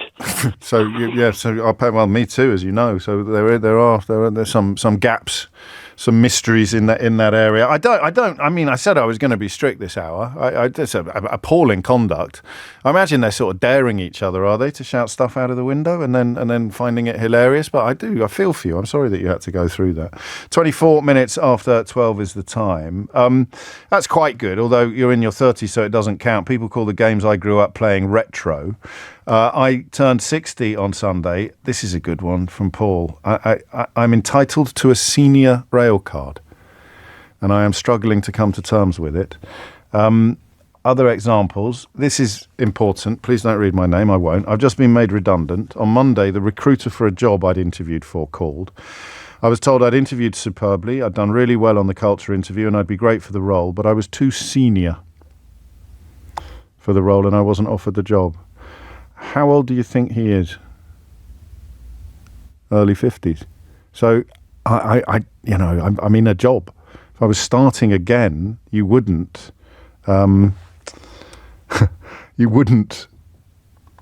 necessarily know what to expect, would you? Because in my mind, it would be like the last time I was starting a new job, which was 20 odd years ago. So in my mind, I'd be 32 in the workplace, not 53. Paul in Chorley was in Salford last night. He says, another unexpected appearance for you, James. Stuart Lee is still using the joke to his left-wing audience. Don't applaud. It's not James O'Brien's birthday. I know he is. It's one of the greatest compliments I've ever been paid by Stuart. By anyone, actually, but I am aware of that. I popped up in his last show as well. 25 after 12 is the time. Steve's in Barnsley. Steve, what made you pick up the phone? Hi there, James. I hope you're well. I am. Yeah, this hit me in the face like a wet fish, and that's when I suddenly realised that I knew that I was old. Go on. I've been doing door work and nightclubs and so on since the year 2000. Near the back end of my career, I started working. The company I work for, they ran a lot of festivals.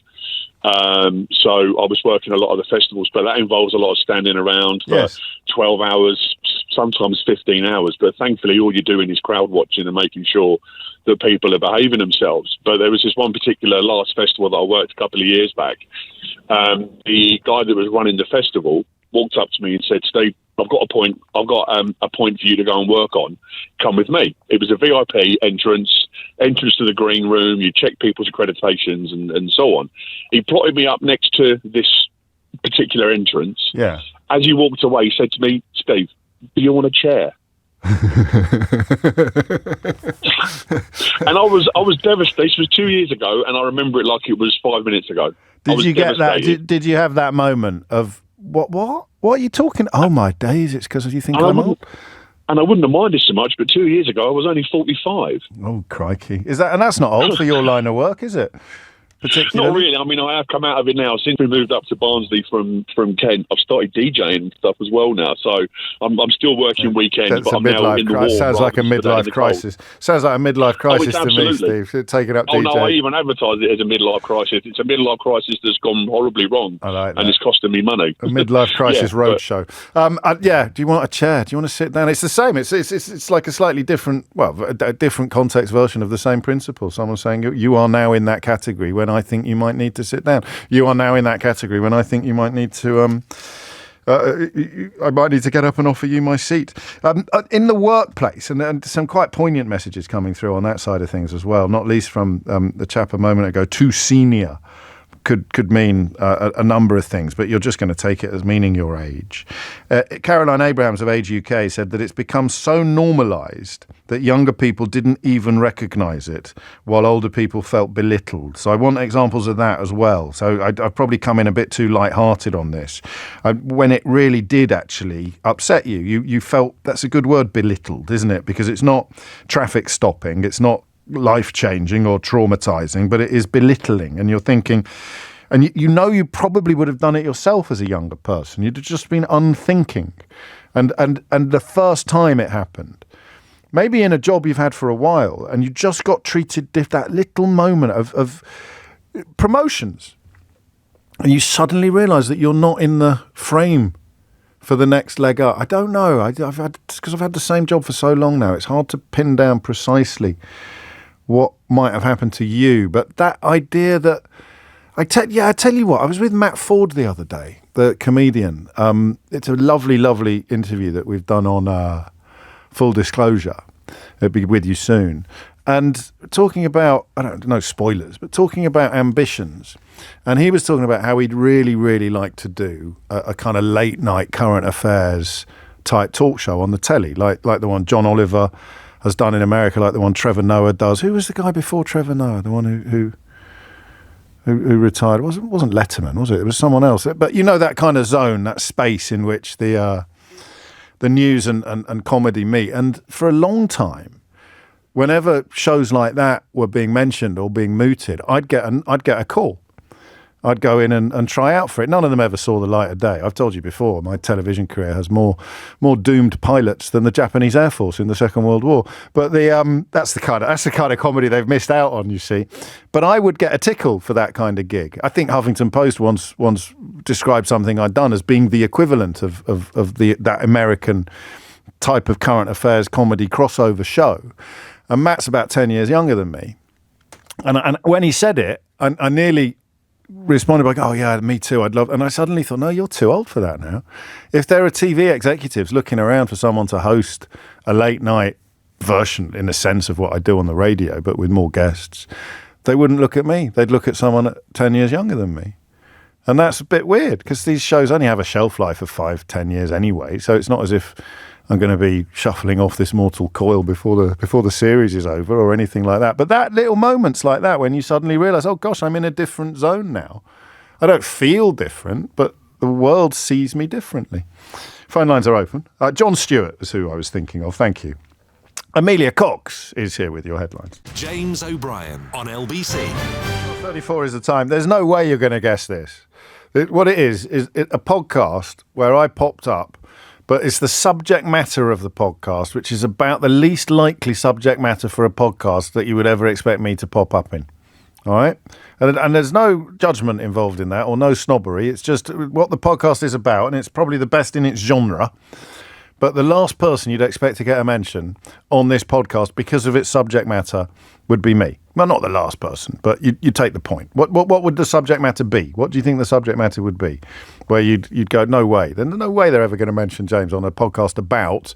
So it wouldn't be football, because they could say, are there any Kidderminster Harriers fans? Yeah, James O'Brien likes Kidderminster Harriers. So a podcast about what ?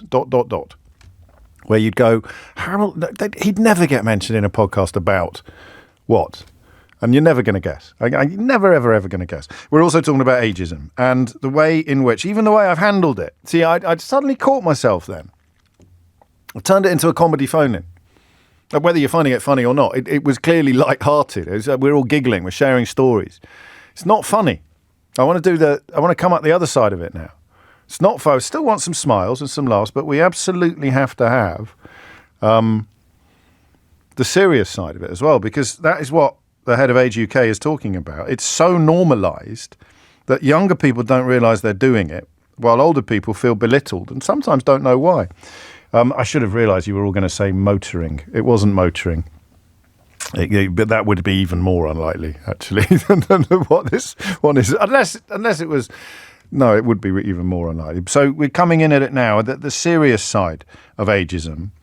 And the fact that it's socially acceptable. That's what I was trying to convey when I was wanging on about the things that people will say to you. They'll comment on your age in a way that they would never, for example, comment on your weight or your your skin condition. Natalie's in Taunton. Natalie, what made you pick up the phone? Hello. Yeah.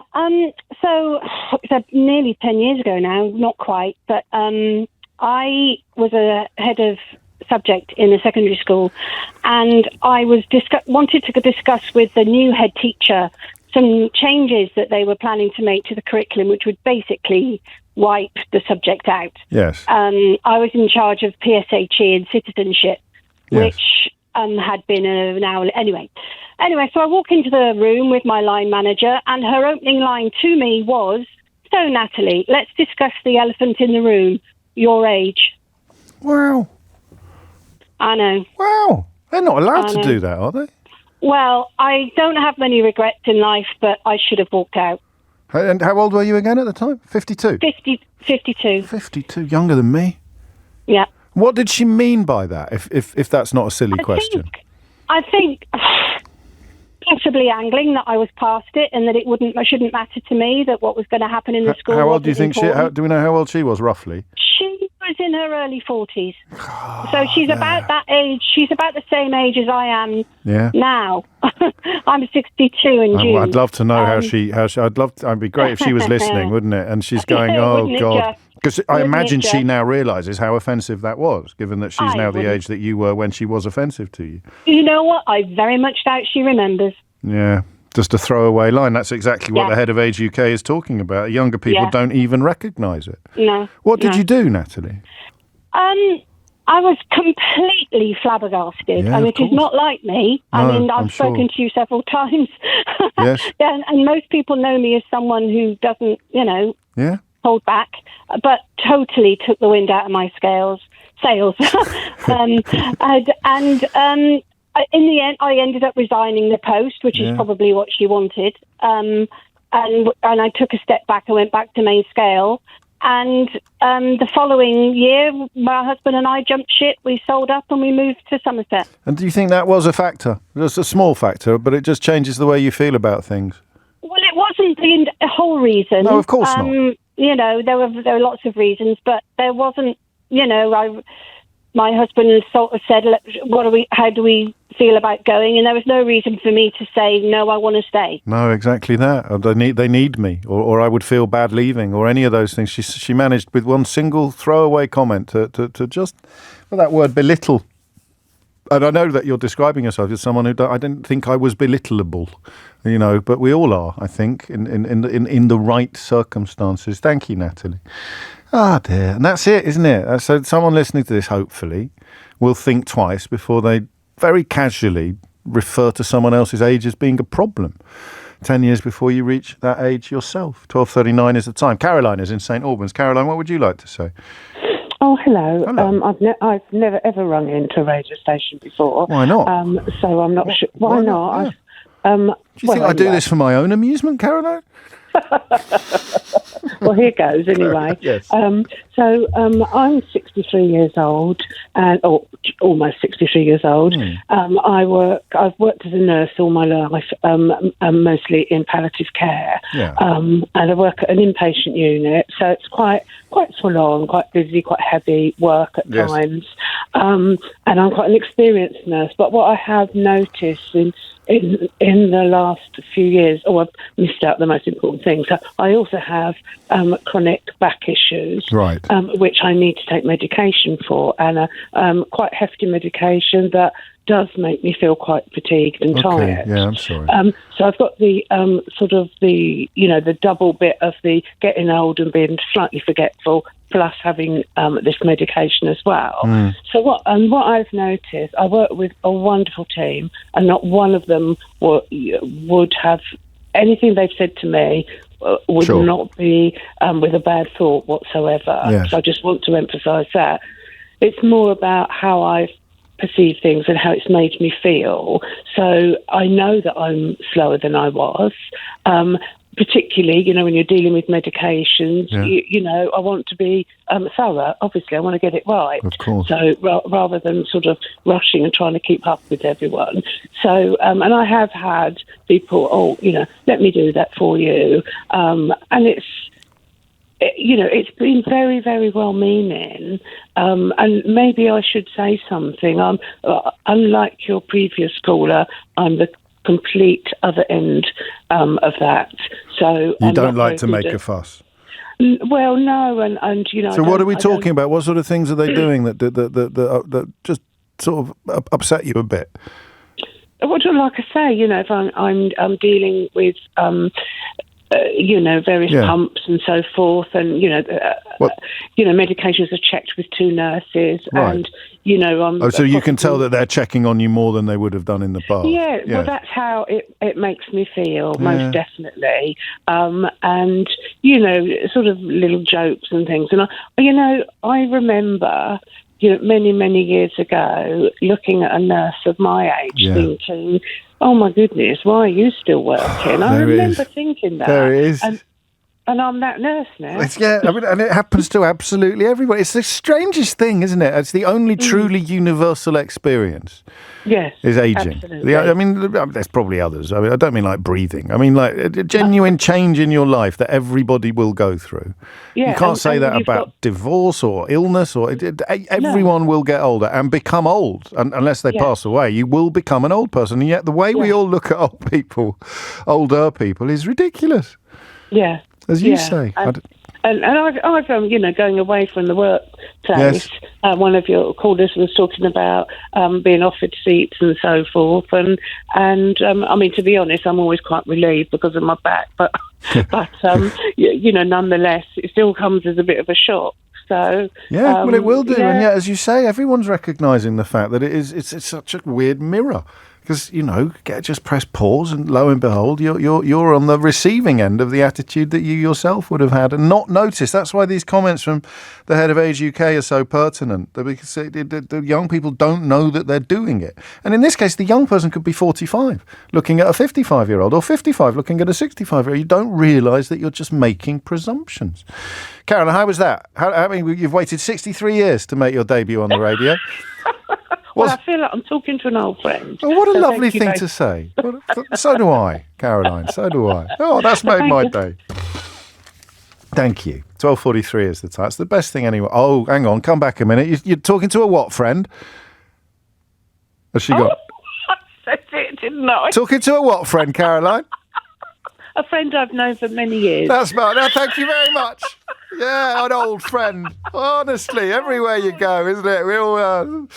Anyway, even before I realised what you'd done there, I was saying that it's the nicest thing anyone could ever say when you do this sort of thing for a living. So I shall take that one home and keep it safe. Thank you, Caroline, my old friend. It is coming up to 1:45. You are listening to James O'Brien on LBC, where I think my attempts to steer it back to the seriousness are proving semi-successful because, you don't want it to turn into a catalogue of doom and gloom, and Caroline just walked that tightrope perfectly. But it is those moments, those quite poignant is a good word to use, those poignant moments when you realise that other people see you differently from how you see yourself. And in fact, as Caroline reminded us, if you're in your 60s, for example, you remember how you looked at someone in their 60s when you were in your 50s or in your 40s. And you don't feel different. You don't feel like that person, but you are.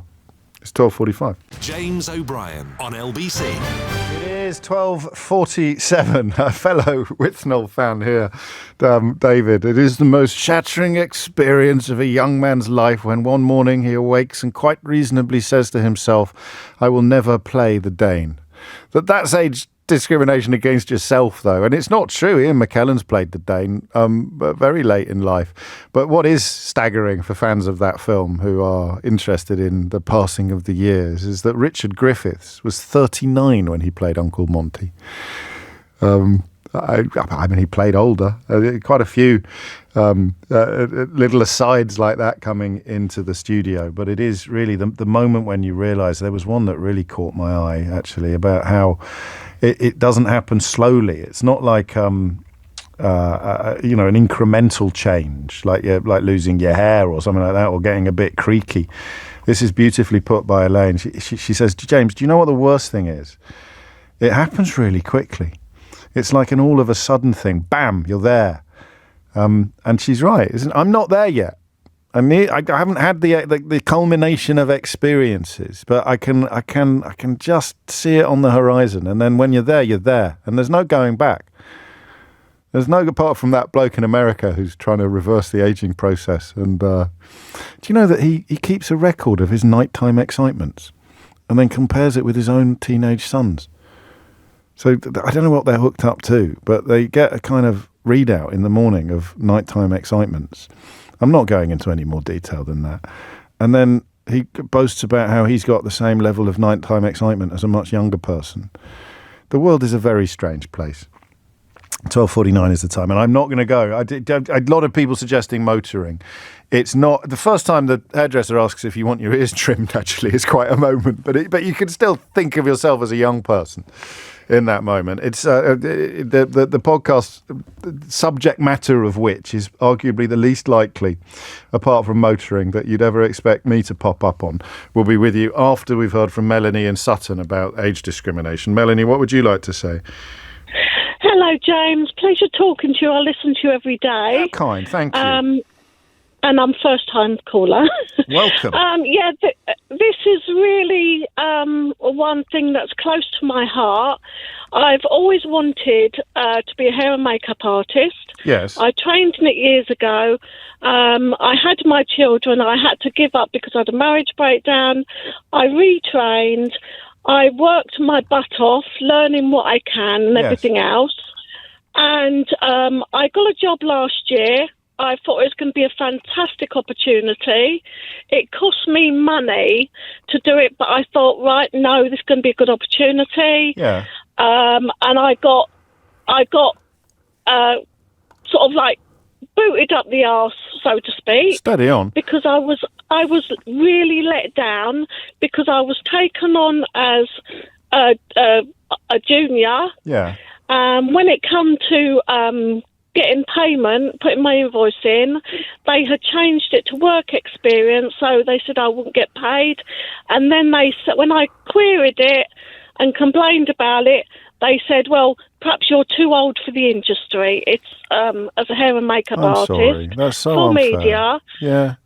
Because of it's very physical and everything else, which I knew. It's not that and physical. I was dealing with it. It's not that physical. There's a lot of standing up, but it's not like you're sort of changing the wheels on a motor car or anything like that. Yeah. I suppose it depends whose makeup you're it. doing, doesn't it? And some people might need trowels. Yeah, I know, but I absolutely loved it. But since that, it's affected me, and I just think, am I too old? Of course you're not. So I think you got unlucky with these people by the sounds of it. It should be judged by the job that you do, shouldn't you? Can I ask how old you are? You said in your 50s. I'm 59. 59. Well, so you've got a while to go, yeah. And if you could do a good job, you'd be valued in that industry. Yeah, but the trouble is, I have also been told by other people that designers too like the younger people because they can be manipulated. Yeah. And also get paid at a lower rate. And some of them, the designers, feel younger if they have younger people around them. Oh, I suppose so. Oh, well, I hope you work something out. I really do. So do I. Well, yeah, that's the problem, isn't it? As you sort of find yourself thinking, what am I going to do next? But people just don't need to be so rude. And that, of course, is the other element of this story, is that they may not have realised they were being rude. That's the weird thing. I don't know if I picked the right examples. I don't know why I was talking about hair loss. So things about your appearance or your existence that you might be sensitive about. Most things that you might be sensitive about, most people would not comment on, right? So you're sensitive about your acne, or you're sensitive about your hair loss, or you're sensitive about your weight, or you're sensitive about, I don't know, say the size of your ears or something. Most people would not comment on that. But age, you see there, as Melanie told us, there's those people there having no qualms whatsoever just to say, well, maybe you're a bit old for this. The poor woman going into the headmistress's office and being told your age is the elephant in the room. It was Natalie, wasn't it? It's just that weird thing that people think, given it's the only thing that you can guarantee is going to happen to you too, it's so weird that people would be so insensitive about how other people might respond. I'm going to play you the clip now from the podcast. I'm not going to tell you what it is. I think you'll be able to work it out. And then I shall give it a shout afterwards. But it just cheered me right up, this. Or rather, I wasn't in need of cheering up. What's the phrase I'm looking for? Just really, really tickled me pink. And I wonder what shade of pink it tickled me. We'd have to consult, here's a clue, we'd have to consult a Farrow and Ball colour chart.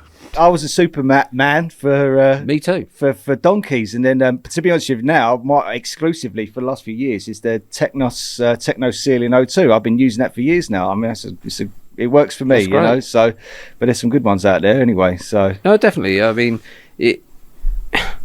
everybody likes different things. You might like coffee and I like tea. Yeah. You understand? And it's the same with paints. Yeah. That that's all it's all about. But you know, can we just say we're not suggesting anyone drinks the paint. Stick to the coffee and the tea. But this is what I find actually quite interesting, because I see a lot of things come up on like forums and stuff like that. Yeah. Because there are some people who go, I'm team so-and-so and I'm team whatever else. And then they kind of go at each other's throats, which my one's better than yours. But as you say, you know, if you're using the tea and coffee analogy, they're both drinks, they're both hot, and they both contain caffeine. You know, it's the same purpose. But what really gets my nerves is when someone say, "No, my one's better. No, my one's better because my one does this, because the coffee does this," and so, you know what I mean. The footballification of paints. Yeah, and it is. There's a lot of that by sort James of stuff. O'Brien. So I think as long as the main thing is, as long as your customer's happy and you providing a real top finish, that you're creating a top finish, that is the most important thing.